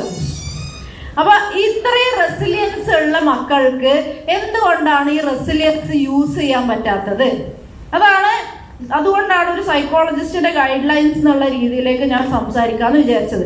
നിങ്ങൾക്ക് തന്നെ നിങ്ങളെക്കുറിച്ച് തന്നെ പലപ്പോഴും കോളേജ് വിദ്യാർത്ഥികളോട് സംസാരിക്കുമ്പോൾ അവർ പറയുന്ന ഇഷ്യൂ ആണ്, ഞങ്ങൾക്ക് കോൺഫിഡൻസ് ഇല്ല. ഞങ്ങൾക്ക് ആൾക്കാരെ മുമ്പിൽ നിന്ന് സംസാരിക്കുമ്പോൾ, ആൾക്കാർ കൂട്ടത്തിൽ നിന്ന് സംസാരിക്കുമ്പോൾ ഞാൻ എന്താ പറയണത്, ഞാൻ പറയണത് ശരിയാണോ തെറ്റാണോ? കുറേ പേര് പല ആൾക്കാരോട്, പല ഡിപ്പാർട്ട്മെന്റ് ഉള്ളവരോട് എനിക്ക് ചങ്ങായിമാരാവാൻ, ഫ്രണ്ട്സ് ആവാൻ, പല ഐഡിയാസ് ഉള്ളവരായിട്ട് പല ചർച്ചകൾ ചെയ്യാൻ, എൻ്റെ ഐഡിയാസ് ഷെയർ ചെയ്യാൻ എനിക്കൊരു കോൺഫിഡൻസ് ഇല്ല, എനിക്ക് സെൽഫ് എസ്റ്റീം കുറവാണ് കുട്ടികൾ പറയും. പിന്നെ പറയുന്ന പ്രശ്നമാണ് ടൈം മാനേജ്മെന്റ് എനിക്ക് സാധിക്കണില്ല, സമയം എനിക്ക് അങ്ങോട്ടും ഇങ്ങോട്ടും എത്തിക്കുന്നില്ല. പിന്നെ സ്ഥിരമായിട്ട് എല്ലാവരും പറയുന്ന ഒരു പ്രശ്നമാണ് മൊബൈൽ ഒരുപാട് എനിക്ക് ഡിസ്ട്രാക്ഷൻ ആവുന്നുണ്ട്, മൊബൈൽ യൂസ് ചെയ്തിട്ട് എനിക്ക് എൻ്റെ ലൈഫ് സ്റ്റൈല് മാനേജ് ചെയ്ത് ഞാൻ പഠിത്തത്തിൽ നിന്നൊക്കെ മോശമായി പോണുണ്ട്. പിന്നെ ഏറ്റവും കൂടുതൽ അതോറിറ്റീസ് പറയുന്ന ഒരു പ്രശ്നം എന്താ വെച്ചാൽ റിലേഷൻഷിപ്സ് ഹാൻഡിൽ ചെയ്യണതിൽ കുട്ടികൾ വളരെ മോശമാണ്. അതായത് ഈ പറഞ്ഞ പോലെ അഫെയർ ഉണ്ടാവുക എന്ന് പറഞ്ഞൊരു സിറ്റുവേഷനിലേക്ക് കുട്ടികൾ എത്തിക്കഴിഞ്ഞാൽ പിന്നീട് അവിടെ ഉണ്ടാവുന്ന പ്രശ്നങ്ങളൊക്കെ വളരെ ചീപ്പാണ്, നമുക്ക് സംസാരിക്കാൻ പറ്റുന്ന രീതിയിലുള്ളതല്ല. ഇങ്ങനെയുള്ള പ്രശ്നങ്ങൾ കുട്ടികൾ ഞാൻ കാണുമ്പോൾ യുവാക്കളെ ഞാൻ കൊണ്ടുവന്ന് കൂടെ ഇരുത്തി എൻ്റെ കൗൺസിലിംഗ് റൂമിൽ ഇരുന്ന് സംസാരിക്കുമ്പോൾ അതൊരു യുവാവാണ് യുവതിയാണ്, രണ്ടു പേർക്കാണെങ്കിലും അടിപൊളി കപ്പാസിറ്റീസ് ആണ്. പക്ഷെ അവരുടെ പ്രശ്നങ്ങൾ സംസാരിച്ച് കഴിയുമ്പോൾ അവരുടെ പ്രശ്നങ്ങൾക്ക് ഈ പറഞ്ഞ കപ്പാസിറ്റിയുമായിട്ട് മാച്ച് ചെയ്യണില്ല. എന്തുകൊണ്ട്? ഇവരുടെ കപ്പാസിറ്റി ഇവര് ഈ പ്രശ്നങ്ങൾ സോൾവ് ചെയ്യാൻ സെൽഫായിട്ട് തന്നെ ഉപയോഗിക്കുന്നില്ല. അതാണ് സെൽഫ് അവയർനെസ് ഇല്ലാത്തതിൻ്റെ ഒരു പ്രശ്നമാണ്. ഞാൻ കംപ്ലീറ്റ്ലി ഓക്കെ ആയിട്ടുള്ള ഒരു ഹ്യൂമൻ ബീയിങ് ആണ്. ഞാൻ ചെയ്തുകൊണ്ടിരിക്കുന്ന കാര്യങ്ങളും എനിക്ക് ഫീൽ ചെയ്തുകൊണ്ടിരിക്കുന്ന കാര്യങ്ങളും എൻ്റെ പ്രായത്തിൻ്റെ ഭാഗമായിട്ടും എൻ്റെ സറൗണ്ടിങ്സിൻ്റെ ഭാഗമായിട്ടും എനിക്ക് വന്നുകൊണ്ടിരിക്കുന്ന ചെറിയ ചെറിയ മാറ്റങ്ങൾ മാത്രമാണ് എന്ന് മനസ്സിലാക്കി മുന്നോട്ട് പോവാൻ പലപ്പോഴും പറ്റണില്ല. അതായത് ഈ കോൺഫിഡൻസ് ഇല്ലായ്മനെ കുറിച്ച് ഞാൻ പറയാം. കോൺഫിഡൻസ് ഇല്ലായ്മ എന്ന് പറഞ്ഞാൽ നിങ്ങളുടെ പ്രായത്തിൽ, നിങ്ങളെക്കാളും കുറച്ച് മുൻപുള്ള പ്രായത്തിലാണ് അത് വല്ലാണ്ട് ഫീൽ ചെയ്യുക. സോഷ്യൽ സിറ്റുവേഷൻസിൽ പോകുമ്പോൾ ഈ പറഞ്ഞ പോലെ വല്ലാണ്ട് ഔക്വേർഡ് ഫീലിംഗ്, ഒരു മോശം ഫീലിംഗ്, ഒരു നാണക്കേട് ഫീലിംഗ്, പറഞ്ഞത് തെറ്റിപ്പോയി കഴിഞ്ഞാൽ ഭയങ്കരമായിട്ട് നാണക്കേട് ഫീലിംഗ് വരുന്ന ഒരു അവസ്ഥ ഉണ്ടാവുന്നത്. അത് കോൺഫിഡൻസ് ഇല്ലായ്മ എന്ന രീതിയിലുള്ള വാക്കുകളാണ് കുട്ടികൾ അതിനെ യൂസ് ചെയ്യുക. നിങ്ങൾ പരുവപ്പെടാൻ പോകുന്ന ഒരു പൂവിൻ്റെ, ഒരു ചെടീൻ്റെ ഒരു അവസ്ഥ, ഒരു വിത്ത് പാകമായി പോകുന്നതിൻ്റെ തൊട്ട് മുന്നത്തെ അവസ്ഥയാണ് നിങ്ങളുടെ അവസ്ഥ. മുതിർന്ന മനുഷ്യനാവുന്നതിൻ്റെ തൊട്ട് മുന്നത്തെ അവസ്ഥ. അപ്പം ഈ അവസ്ഥയിൽ മനസ്സിൻ്റെ ഉള്ളിൽ ഒരുപാട് ഇടങ്ങാറാവുന്ന ഫീലിങ്സ് ഒരുപാട് കോണ്ടെക്സ്റ്റിലും അനുഭവിക്കുക എന്നുള്ളത് വളരെ ഓക്കെയാണ്. നിങ്ങൾക്ക് നല്ല ഫീലിങ്സേ ഉള്ളിൽ ഉണ്ടാവുള്ളൂ എന്നുള്ള നല്ല ഫീലിങ്സ് ആണ് ഉള്ളിൽ ഉണ്ടാവേണ്ടത് എന്നുള്ളൊരു തെറ്റിദ്ധാരണയുണ്ട്. നിങ്ങളൊരു ഫ്രണ്ട്സിൻ്റെ കൂടെ ഒരുമിച്ച് പുറത്തേക്ക് പോയി കഴിയുമ്പോൾ നിങ്ങൾ ഈ പറഞ്ഞ പോലെ ഓക്കെ ഫീലിങ്ങിലാണ് ഉണ്ടാവുക, നിങ്ങളൊരു ഗ്രൂപ്പിൻ്റെ ഉള്ളിലാണ്. അതേ ഫ്രണ്ട്ഷിപ്പ് ഗ്രൂപ്പിൻ്റെ ഇടയിൽ നിന്ന് നിങ്ങളെ ഒരാളെ ഇങ്ങോട്ടേക്ക് ഇപ്പം ഞാൻ വിളിച്ചിരുത്ത് ഞാൻ 2 ക്വസ്റ്റ്യൻസ് ചോദിക്കാം, ഇതിന് ഉത്തരം പറയും, ഫ്രണ്ട്സിനോടും ഫേസ് ചെയ്തിട്ട് പറയുമെന്ന് പറയുമ്പോൾ നിങ്ങളുടെ ഉള്ളിൽ എന്തുണ്ടാവണു? വല്ലാണ്ട് ഒരു ആങ്സൈറ്റി ഫീലിംഗ് ഉണ്ടാവണു. ഈ പറഞ്ഞ ബട്ടർഫ്ലൈസ് ഇൻ സ്റ്റൊമക്ക് എന്ന് പറയണേ പള്ളൻ്റെ ഉള്ളിൽ ഒരു കാളൽ ഫീലിംഗ് ഉണ്ടാവണം. ആ ഫീലിംഗ് ആ സിറ്റുവേഷന് വളരെ ഓക്കെയാണ്. നിങ്ങളുടെ പ്രായത്തിൽ അത് ഓക്കെയാണ്. നിങ്ങളുടെ പ്രായത്തിൽ പലപ്പോഴും കോളേജിൽ ഇതേപോലെ ഓഡിയൻസ് ആയിട്ട് ഇരിക്കുമ്പോൾ ഞാൻ ഭയങ്കരമായിട്ട് ആഗ്രഹിച്ചിരുന്നത് എന്തെങ്കിലും പോയിട്ട് സ്റ്റേജിൽ പോയിരുന്നിട്ട് സംസാരിക്കണം, എന്ത് രസമായിരിക്കും. ഇപ്പം ഞാൻ എൻ്റെ ഫ്രണ്ട്സിനോട് എനിക്ക് സ്റ്റേജിൽ കയറുമ്പോൾ ഒന്നും ഫീൽ ചെയ്യണില്ല. അന്ന് കോളേജിൽ നിന്ന് എന്ത് രസമായിരുന്നു, സ്റ്റേജിലിരിക്കണത് ആലോചിക്കുമ്പോൾ ഭയങ്കര രസമായിരുന്നു. ഇപ്പം സ്റ്റേജിലിരുന്നാലും ഓഡിയൻസ് ആയിട്ട് ഇരുന്നാലും കാറിലിരുന്നാലും വീട്ടിലിരുന്നാലും ഒരേ ഫീലിംഗ് ആയിപ്പോയി. അപ്പോൾ രസമല്ല, മനസ്സിലായോ? എൻജോയ് ചെയ്യാൻ പറ്റുന്ന പ്രായം, ഇമോഷൻസ് എൻജോയ് ചെയ്യാൻ പറ്റുന്ന പ്രായം, ഇമോഷൻസ് എല്ലാത്തിലേക്കും അതിനാവശ്യമായിട്ടുള്ള ഇമോഷൻസ് ഇടാൻ പറ്റുന്ന പ്രായം, പ്രണയിക്കുമ്പോൾ ഏറ്റവും മനോഹരമായി പ്രണയിക്കാൻ പറ്റുന്ന പ്രായം. പ്രണയത്തിനെ കുറിച്ച് പറയുമ്പോൾ സാറുമാർ കേട്ടായിരിക്കും. അല്ല, പ്രണയിക്കുമ്പോൾ ഏറ്റവും മനോഹരമായി പ്രണയിക്കാൻ പറ്റുന്ന പ്രായം, ബ്രേക്കപ്പ് ആയി കഴിഞ്ഞാൽ ഏറ്റവും മോശമായിട്ടുള്ള വിരഹദുഃഖം ഫീൽ ചെയ്യണ പ്രായം. വിജയിക്കുമ്പം ഏറ്റവും ഉറക്കനെ ബഹളം വെച്ച് ചാടിത്തുള്ളി ഏത് മലയും കീഴടക്കി എന്നുള്ള പോലെ തോളിൽ കയറി ഇരുന്ന് ചാടാൻ പറ്റണ പ്രായം. തോറ്റു കഴിഞ്ഞാല് ഏറ്റവും കൂടുതൽ നാണം കെട്ട് കരഞ്ഞ് ചീഞ്ഞ് മുഖത്ത് തുണിയിട്ട് മാറിയിരിക്കാൻ തോന്നുന്ന പ്രായം. എല്ലാ ഇമോഷൻസിനും അതിൻ്റെ ഹൈ ഇൻറ്റൻസിറ്റി ഫുൾ ബോഡിയിൽ ഫീൽ ചെയ്യണ പ്രായം. അതുകൊണ്ടാണ് നിങ്ങൾക്ക് സോഷ്യലൈസ് ചെയ്യണ സമയത്ത് ചെറിയ ചെറിയ പുതിയ ആൾക്കാരെ കാണുന്ന സമയത്ത് ചെറിയ ചെറിയ വേവലാതികളൊക്കെ വരുന്നത്. വലിയ ഗ്രൂപ്പിന്റെ ഇടയിലേക്ക് വരുന്നു, വെർസറ്റൈൽ ആയിട്ടുള്ള കപ്പാസിറ്റി ഉള്ള മനുഷ്യരുടെ ഇടയിലേക്ക് വരുന്നു. കുറെ സംസാരിക്കുന്നവനും കുറച്ച് സംസാരിക്കുന്നവനും ഒരേപോലെ സംസാരിക്കേണ്ടി വരുന്നു. സംസാരിച്ചു കഴിഞ്ഞാല് ഇത്രയും കാലം വീട്ടിൽ നിൽക്കണ കുട്ടിയാണ്. വീട്ടിൽ നിൽക്കണ കുട്ടി ഒറ്റയ്ക്ക് കോളേജിലേക്ക് പോയി കഴിയുമ്പോൾ ഒറ്റയ്ക്ക് കോളേജിലേക്ക് ബസ് കയറിപ്പോയി കോളേജിൽ നിന്ന് ഇറങ്ങി നടന്നു പോയി കോളേജിലെ ക്ലാസ് അറ്റൻഡ് ചെയ്ത് തിരിച്ചു വരണം. ക്ലാസ്സിൽ കാണുന്ന പല ജാതി മനുഷ്യർക്ക് പല ജാതി കോലങ്ങളുണ്ടാവും. ഇതെല്ലാം മനസ്സിലാക്കി സംസാരിക്കണം. ആവശ്യങ്ങൾ അങ്ങോട്ട് പറയണം, ഇങ്ങോട്ട് പറയണത് കേൾക്കണം. ഇങ്ങനെയുള്ള ഒറ്റയ്ക്ക് ജീവിക്കാൻ തുടങ്ങുമ്പോൾ പല ഇമോഷൻസും ഫീൽ ചെയ്തിട്ടേ സോഷ്യലൈസിങ് നടക്കുകയുള്ളൂ. അപ്പൊ സോഷ്യലൈസിങ് ആദ്യമായിട്ട് സ്റ്റേജ് കയറി നിന്ന് സംസാരിക്കേണ്ടി വരുന്നു. തുടക്കത്തിൽ ഇല്ലാത്തൊരു സാധനം. ഈ കയറി നിന്ന് സംസാരിക്കുമ്പോൾ 4 ഭാഗത്തുനിന്ന് ആരെങ്കിലും ഒക്കെ കമന്റ് പറയണം. ഞാൻ പ്രീമാരിറ്റൽ കൗൺസിലിംഗിൽ പോയി കഴിയുമ്പോൾ ഇപ്പം മുന്നൊക്കെ കമന്റ് പറയില്ലായിരുന്നു. ഇപ്പൊ എന്താണ്, ആർക്കെങ്കിലും മൈക്ക് കൊടുത്തിട്ട് ഉത്തരം പറയുന്ന പറയുമ്പോൾ അവിടുന്ന് മൊബൈൽ എടുത്തിട്ട് അപ്പം തുടങ്ങും വീഡിയോ എടുക്കാൻ. അപ്പം കമന്റ് മാത്രം കേട്ടാൽ പോരാ, നമ്മളെ വീഡിയോ എടുത്തുകൊണ്ട് നമുക്ക് തന്നെ ഷെയർ ചെയ്ത് തരുമ്പോൾ അല്ലെ നമ്മൾ എത്രത്തോളം വൾഗറായിരുന്നു എന്നുള്ളത് കാണും വേണം. അപ്പൊ ഇത് ഇങ്ങനെ നിങ്ങൾ ഇതൊക്കെ എക്സ്പീരിയൻസ് ചെയ്യണ്ടേ? ഇതൊക്കെ എക്സ്പീരിയൻസ് ചെയ്യുമ്പോൾ ഉണ്ടാവുന്ന ഇടങ്ങേറ് ഫീലിങ്സിലൂടെ കടന്നു പോയിക്കൊണ്ട് മാത്രമേ കോൺഫിഡൻസ് ഉണ്ടാക്കാൻ പറ്റുള്ളൂ എന്ന് മനസ്സിലാക്കിയാൽ നിങ്ങൾ എല്ലാവരും അത് ചെയ്യാൻ റെഡിയാണ്. ഈ ഇടങ്ങേറ് ഫീലിംഗ് എന്താണ്? ഈ ഇടങ്ങേറ് ഫീലിംഗ് എന്തോ ഇഷ്ടമില്ലാത്ത രസമില്ലാത്ത സാധനം. അതുകൊണ്ട് ഞാൻ ഇന്ന് മാറി നിൽക്കണം എന്ന് വിചാരിച്ച് മാറി നിൽക്കണോണ്ടാണ് കോൺഫിഡൻസിലേക്ക് കുട്ടികൾ എത്താത്തത്. ചെയ്യുമ്പോൾ നിങ്ങളുടെ സാറ് പറഞ്ഞു സ്റ്റാർട്ടപ്പ് ഉണ്ടാക്കി നിങ്ങളെ ഒരു സീനിയേഴ്സ് അവർ 2 കൊല്ലം സ്ട്രഗിൾ ചെയ്തു എന്ന് പറഞ്ഞു. ഈ സ്ട്രഗിൾ എന്ന് പറഞ്ഞാൽ എന്താണ്? നിങ്ങൾക്ക് 24 മണിക്കൂറാണ് കയ്യിലുള്ളതെന്നുണ്ടെങ്കിൽ ഈ 24 മണിക്കൂറിൽ ഉറങ്ങാനും സെൽഫ് കെയറിനുമുള്ള ടൈം ഒഴിച്ച് ബാക്കി ടൈം മുഴുവൻ നിങ്ങൾക്ക് ഒരൊറ്റ ചിന്തയുള്ളൂ, ഞാൻ തുടങ്ങിയ ഷോപ്പ് അല്ലെങ്കിൽ ഞാൻ ഉണ്ടാക്കി വെച്ചിട്ടുള്ള സ്റ്റാർട്ടപ്പ് സക്സസ് ആവണം. അതിനെന്താ വേണ്ടത്? അത് ഇങ്ങനെ തിരിച്ചു മറിച്ചിടണോ, അങ്ങനെ ഇങ്ങനെ പോയി അഡ്വർടൈസ് ചെയ്യണോ, അതിൽ രാവിലെ തൊട്ട് രാത്രി ആവണോ നിൽക്കണോ, ഈ ഒരൊറ്റ ചിന്തയുള്ളൂ. രാവിലെ എണീറ്റാല് ജോലിക്ക് പോകണം, ജോലി ചെയ്യണം. ജോലി എങ്ങനെയെന്ന് വെച്ചാൽ ആൾക്കാരിലേക്ക് എത്തണം. തൊള്ള കീറി വർത്താനം പറഞ്ഞിട്ടാണോ, വീഡിയോസ് ഉണ്ടാക്കിയിട്ടാണോ, എങ്ങനെ ഉറക്കത്തിൽ വരെ നിങ്ങൾക്ക് സ്വപ്നം കാണുന്നത് ഞാൻ ഇങ്ങനെ ചെയ്തിട്ട് ശരിയാക്കിയാലാണോ, അങ്ങനെ ഇത് മാത്രം തലയിലും മനസ്സിലും ഇത് മാത്രം കൊണ്ട് നടക്കുക. അപ്പോൾ എന്റർപ്രൈസ് അങ്ങനെ ചെയ്തു കഴിഞ്ഞാൽ ഏത് എന്റർപ്രൈസും അങ്ങനെ ചെയ്തു കഴിഞ്ഞാൽ സക്സസ്ഫുൾ ആവും. അങ്ങനെ ചെയ്യാനുള്ള റെസിലിയൻസ് ഉണ്ടാവാത്തപ്പോഴാണ് ഇത് നമ്മൾ ഇട്ടിട്ട് പോണത്. നിങ്ങൾക്ക് സെറ്റ് ബാക്സ് വരുമ്പോൾ എന്താണ്, തോൽവികൾ വരുമ്പോൾ നഷ്ടങ്ങൾ വരുമ്പോൾ ചെയ്യണ ഓരോ കാര്യവും ഒരു ഫലമല്ലാണ്ട്. ഗോപിനാഥ മുതുകാട് എന്ന് പറഞ്ഞ മജീഷ്യനെ അറിയോ? ഇദ്ദേഹം തിരുവനന്തപുരത്ത് പോയിട്ട് സ്വന്തമായിട്ട് മാജിക്കിന്റെ ഒരു ഓഫീസ് ഇട്ടു. കേരളത്തിലെ ആദ്യത്തെ മാജിക് അക്കാഡമി അല്ല, മജീഷ്യന്റെ ഓഫീസ് എന്നുള്ള രീതിയിൽ അദ്ദേഹം സ്റ്റാർട്ട് ചെയ്തിട്ട് ഇദ്ദേഹം രാത്രി ആയി കഴിഞ്ഞാൽ ഇദ്ദേഹം പ്രിന്റ് ചെയ്ത പോസ്റ്ററും കൊണ്ട് മുണ്ടും മടക്കി കുത്തി പോയിട്ട് ഇദ്ദേഹം തന്നെ ഇതിന്റെ പോസ്റ്റർ ഒട്ടിക്കും.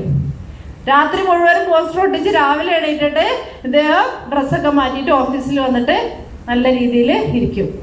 എന്നിട്ട് ഉച്ച ആയി കഴിയുമ്പോൾ ഇദ്ദേഹം തന്നെ കുറന്ന് കത്തുകളാണ്. ഇദ്ദേഹം തന്നെ കത്തുകൾ പല സംഘാടക കമ്മിറ്റികളിലേക്ക് കത്തുകൾ കൊണ്ടുപോയിട്ട് അയക്കും. എന്നിട്ട് മറുപടി കത്ത് വരുന്നുണ്ടോ എന്നുള്ളത് കാത്തിരിക്കും. കത്ത് വരണം, എവിടുന്നെങ്കിലും ഒരു ഇൻവിറ്റേഷൻ വരണം മാജിക്ക് പോയിട്ട് എവിടെയെങ്കിലും കൊണ്ടുപോയിട്ട് പ്രദർശിപ്പിക്കാൻ. അപ്പം 1 man ആയിട്ട് ഇത് മുഴുവനും ചെയ്തുകൊണ്ടിരിക്കുക ഇരുന്നിട്ടാണ് ലോകം അറിയുന്ന മജീഷ്യനായിട്ട് മുതുകാട് മാറിയത്. അങ്ങനെയുള്ള ഒരു, അതായത് രാത്രി ആയി കഴിയുമ്പോൾ പോസ്റ്ററും പിടിച്ച് പുറത്തേക്ക് ഇറങ്ങുമ്പോൾ അയ്യേ ഞാനെന്നെ ഇങ്ങനെ പോസ്റ്റർ ഒട്ടിക്കുക എന്നാ ഇടങ്ങേറ് ഫീലിംഗ് ഉണ്ടല്ലോ. ഇനി അഥവാ പോസ്റ്റർ ഒട്ടിക്കുമ്പോൾ ആരെങ്കിലും ഒന്ന് കണ്ടു കഴിഞ്ഞാല് അയ്യേ മോശമായി പോയല്ലോ എന്ന ഫീലിംഗ് ഉണ്ടല്ലോ. ആ ഫീലിങ്ങുകളിൽ കൂടി കടന്നു പോവാനുള്ള കപ്പാസിറ്റിയാണ് ഒരു എന്റർപ്രണർഷിപ്പ് എന്ന രീതിയിലേക്ക് നിങ്ങൾക്ക് ഹെൽപ്ഫുൾ ആവുക. ഒരു സക്സസ്ഫുൾ ഹ്യൂമൻ ബീയിങ് എന്ന രീതിയിലേക്ക് നിങ്ങൾക്ക് ഹെൽപ്ഫുൾ ആവുക. ഞാനാ ഈ പണി എടുക്കുക അയ്യേ എന്ന ഫീലിംഗ് ഉണ്ടല്ലോ. പല പണികളും നിങ്ങളോട് പറയുമ്പോൾ അയ്യേ ഞാനും ആ ഫീലിംഗ് വരുമ്പോൾ ആ ഫീലിങ്ങിൽ കൂടി കടന്നു പോയി അതേ ജോലിയിൽ കുറേ നേരം ഒരു മടിയും കൂടാണ്ട് നിന്ന് ചെയ്തുകൊണ്ടിരിക്കാൻ പറ്റിക്കഴിഞ്ഞാൽ നിങ്ങൾക്ക് സക്സസ്ഫുൾ ആവാൻ പറ്റും. അത് തന്നെയാണ് കോൺഫിഡൻസിൻ്റെ ഇഷ്യൂ. കോൺഫിഡൻസ് കഴിഞ്ഞിട്ട് രണ്ടാമത് വരുന്ന യുവാക്കളുടെ ഇഷ്യൂ ആണ് ടൈം മാനേജ്മെന്റ്. ടൈം മാനേജ്മെന്റ് എന്ന് പറഞ്ഞാൽ എല്ലാവരും മനസ്സിലും വരുന്ന ചിത്രം എന്തേക്കാരം? ടൈം മാനേജ്മെന്റ് എന്താ നിങ്ങൾക്ക് വരിക? എന്തെങ്കിലും ചിത്രം വരുമോ? ടൈം മാനേജ്മെന്റ് ഗൂഗിൾ ചെയ്താൽ എന്താ വരിക? ഒന്നെങ്കിൽ ക്ലോക്ക് വരും, പിന്നെന്താ വരിക?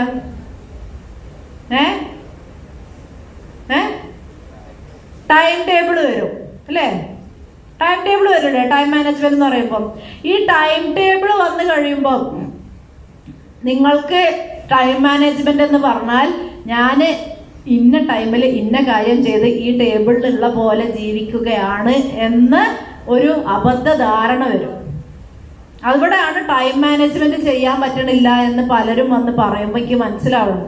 അതായത് നേരം വെളുത്ത 6 മണിക്ക് എണീച്ച് 6:30 ഉള്ളിൽ ഡ്രസ്സ് മാറ്റി 7 മണി ആകുമ്പോഴത്തേന് സ്റ്റോപ്പിലെത്തി, 7 മണിക്ക് ബസ് കയറി 8 മണിക്ക് ഇവിടെ എത്തി, 8 മണി മുതൽ 8:30 വരെ ഇത് ഇങ്ങനെ ഈ ടൈം ഗ്യാപ്പിൽ ഇങ്ങനെ ഞാൻ എന്നെ അതിലേക്ക് തന്നെ കയറ്റുക. വൈകുന്നേരം ആയിക്കഴിഞ്ഞാൽ ഇത്ര മണിക്കൂർ ഇരുന്ന് ഇത്ര മണിക്കൂർ പഠിച്ച് മനുഷ്യനങ്ങനെ സാധിക്കുമോ? മനുഷ്യനാണെങ്കിൽ നിങ്ങൾക്ക് അത് സാധിക്കൂല. പിന്നെ ഈ പറഞ്ഞ നീറ്റ് കോച്ചിങ്, IAS കോച്ചിങ് ഇതിലൊക്കെ എങ്ങനെ ചെയ്യിപ്പിക്കുന്നുണ്ട്, അത് നമുക്കിവിടെ ഡിസ്കസ് ചെയ്യണ്ട. ഞാൻ പറഞ്ഞത് നിങ്ങളിപ്പോൾ തൽക്കാലം വീട്ടിൽ നിന്ന് കോളേജിലേക്കും കോളേജിൽ നിന്ന് വീട്ടിലേക്കും കമ്മ്യൂട്ട് ചെയ്ത് ജീവിക്കണം, അല്ലെങ്കിൽ ഹോസ്റ്റലിൽ ജീവിക്കുന്ന ആൾക്കാരാണ്. നിങ്ങൾക്ക് സ്വാതന്ത്ര്യമുണ്ട് അല്ലേ? നിങ്ങൾക്ക് നിങ്ങളുടെ ചോയ്സസ് ഉണ്ട്. ഈ ചോയ്സസ് ഉണ്ടായിരിക്കെ നിങ്ങൾക്ക് ടൈം മാനേജ്മെന്റ് ചെയ്യാൻ പറ്റണം എന്നുള്ളതാണ് നിങ്ങളുടെ സക്സസ്. അപ്പൊ നിങ്ങൾ അലോട്ട് ചെയ്യുന്ന ടൈമിൽ നിങ്ങൾക്ക് പഠിക്കാനും ഇത്ര സമയമെങ്കിലും നിങ്ങൾക്ക് വീട്ടുകാരുടെ കൂടെ സ്പെൻഡ് ചെയ്യാനും ഇത്ര സമയമെങ്കിലും നിങ്ങൾക്ക് നിങ്ങളുടെ പുതിയ ഐഡിയാസിനും വേണ്ടി സ്പെൻഡ് ചെയ്യാനും ഇത്ര സമയം ഉറങ്ങാനും ഇങ്ങനെ സം ടോട്ടൽ എടുത്തു കഴിഞ്ഞാൽ ഞാൻ ശരിക്കും നിങ്ങളെക്കുറിച്ച് പോസിറ്റീവായിട്ടൊരു അനാലിസിസ് നടത്തുക. നെഗറ്റീവ് അനാലിസിസ് വെറുതെ നടത്തണ്ട കേട്ടോ.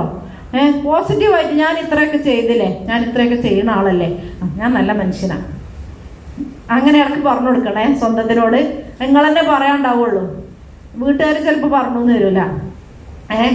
അപ്പൊ ഞാൻ ഇത്രയൊക്കെ ചെയ്തു, ഇത്ര നേരം ക്ലാസ്സിലിരുന്നു, ക്ലാസ്സിന് പോകാൻ വേണ്ടി ഇത്രയും മെനക്കെട്ടു, ഇത്രയൊക്കെ ഞാൻ ചെയ്തല്ലോ, വീട്ടുകാർ പറയണതിൽ 90% കാര്യങ്ങൾ ഞാൻ അനുസരിച്ചു, അതുകൊണ്ട് ഞാൻ നല്ല മനുഷ്യനാണ്. അപ്പൊ ഞാൻ ടൈം മാനേജ്മെന്റ് ചെയ്യുന്ന ആളാണ്. അതാണ് രണ്ടാമത് നിങ്ങൾക്ക് ടൈം മാനേജ്മെന്റിന്റെ കാര്യത്തിൽ അറിയേണ്ടത്. മൂന്നാമത്തെ കാര്യം നിങ്ങൾക്ക് അറിവില്ലാത്ത കാര്യമാണ് നിങ്ങൾക്ക് എങ്ങനെ റിലേഷൻഷിപ്സ് ഹാൻഡിൽ ചെയ്യാന്നുള്ളത്. അത് മൊത്തത്തിൽ നോക്കിക്കഴിഞ്ഞാൽ ഇന്റിമേറ്റ് റിലേഷൻഷിപ്പ് ആണെങ്കിലും, ഇന്റിമേറ്റ് റിലേഷൻഷിപ്പ് എന്ന് പറഞ്ഞാൽ അഫെയർ ആണെങ്കിലും ഫാമിലി ലൈഫ് ആണെങ്കിലും ഫ്രണ്ട്ഷിപ്പ് ആണെങ്കിലും പലപ്പോഴും സ്ട്രെസ്ഫുൾ ആയിട്ടുള്ള ഫീലിങ്സിൽ കൂടിയും ഇടങ്ങേറ് പിടിക്കണ ഇമോഷൻസിൽ കൂടിയും കടന്നു പോയിക്കാണ്ട് മാത്രമേ റിലേഷൻഷിപ്സിലൂടെ കടന്നു പോകാൻ പറ്റുള്ളൂ. അതിൽ തന്നെ ഏറ്റവും ചലഞ്ചിങ് ആയിട്ടുള്ള ഫാക്ടർ പുരുഷന്മാർക്കും സ്ത്രീകൾക്കും ആൺകുട്ടികൾക്കും പെൺകുട്ടികൾക്കും ഡിഫറെന്റ് സെറ്റ് ഓഫ് പെർസ്പെക്റ്റീവ്, വ്യത്യസ്തമായിട്ടുള്ള ഇമോഷൻസിൽ കൂടെയാണ് ബന്ധങ്ങളിലൂടെ കടന്നു പോകാൻ സാധിക്കുള്ളൂ. നിങ്ങൾ ബന്ധങ്ങളിലേക്ക് പുതിയ ഉത്തരവാദിത്തങ്ങളിലേക്ക് എത്തിപ്പോകുന്ന ഒരു കാലമാണ് ഈ പറഞ്ഞ നിങ്ങളുടെ യൗവനകാലം. ബന്ധങ്ങളിൽ റെസിലിയൻസ് ഭയങ്കര ഇമ്പോർട്ടൻ്റ് ആണ്. ഇപ്പം ഈ പറഞ്ഞ ഓണ്ടർപ്രണർഷിപ്പിലേക്ക് മാത്രമല്ല നിങ്ങൾക്ക് റെസിലിയൻസ് വേണ്ടിയത്.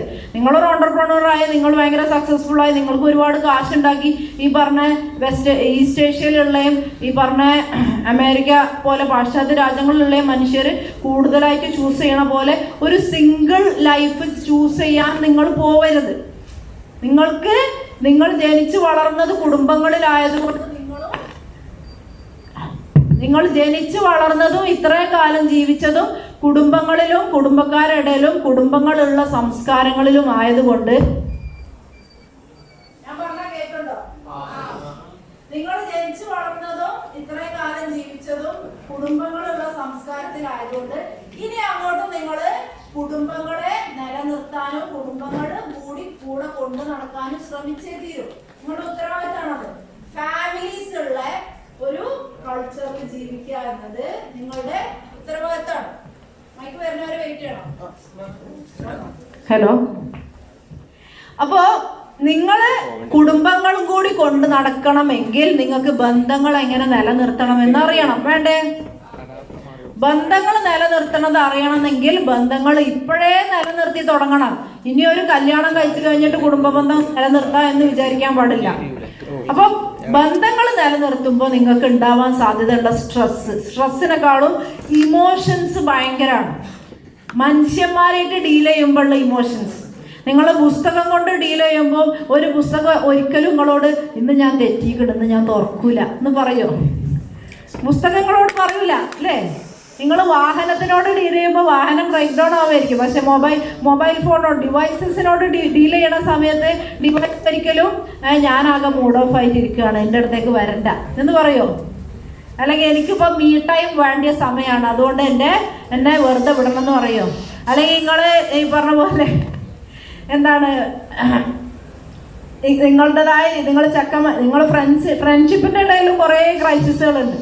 അപ്പോൾ ഈ പറഞ്ഞ നിങ്ങൾ ഏറ്റവും കൂടുതൽ എളുപ്പത്തിൽ ഡീൽ ചെയ്യാൻ, കൺവീനിയൻ്റ് ആയിട്ട് ഡീൽ ചെയ്യാൻ അറിയണ മനുഷ്യരാണ്. കൺവീനിയൻസ് ആണ്. ഇപ്പം ഞാൻ പറയാം, ഇപ്പം പറഞ്ഞല്ലോ എ സി വലിയൊരു വിഷയമാണ്. എ സിയിലിരുന്ന് കണ്ടാണെങ്കിൽ ക്ലാസ് കേൾക്കാനുള്ള സൗകര്യം ഉണ്ടാവുന്നത് അല്ലേ? എ സിൻ്റെ കൺവീനിയൻസ് ആണ് ഇവിടെ നിങ്ങളോട് സംസാരിക്കണവരെ ഭയപ്പെടുത്തുന്നത്. വേർപ്പും വിശപ്പും വേദനയും അറിയാതെ നമ്മൾ എന്ത് കാര്യം പഠിച്ചെടുത്താലും അത് പാഠമായി ചിലപ്പോൾ മാറൂല. നിങ്ങൾക്ക് ഗാന്ധിജീനെ അറിയാം, നിങ്ങൾക്ക് EMSനെ അറിയാം അല്ലേ? ഞാനിപ്പോൾ പറഞ്ഞപ്പോൾ നിങ്ങൾ വാര്യംകുന്നനെ കുറിച്ച് കേൾക്കാൻ തൽപരരായി. ഇവരൊക്കെ വേദനിച്ചിട്ടുണ്ട്, ഒരുപാട് വേദനിച്ചിട്ടുണ്ട്. വാര്യംകുന്നനെ ബ്രിട്ടീഷുകാർ കൊന്നതെന്ന് പറഞ്ഞാൽ വെടിവെച്ച് കൊന്നിട്ടുള്ളൂന്നുണ്ടെങ്കിലും കൊല്ലാക്കൊല പോലത്തെ പീഡനങ്ങൾ ചെയ്തിട്ടാണ് അവർ കൊല്ലണത്. അത് ഒരുപാട് പേരിലുണ്ട് അങ്ങനത്തെ പീഡനങ്ങൾ. ഞാൻ പറഞ്ഞത് ഈ വരുന്ന വേർപ്പും വിശപ്പും വേദനയും അറിയാണ്ടാണ് നിങ്ങളൊരു പാഠം പഠിക്കാനായിട്ടിരിക്കണത്. ഈ സ്ഥലത്ത് നിങ്ങൾക്ക് ഇത്രയും സൗകര്യങ്ങളാണ്. ഈ സൗകര്യങ്ങൾ നിങ്ങളെ മടി പിടിപ്പിക്കാനും ഉറക്കം തൂങ്ങിക്കാനും സാധ്യതയുണ്ട്.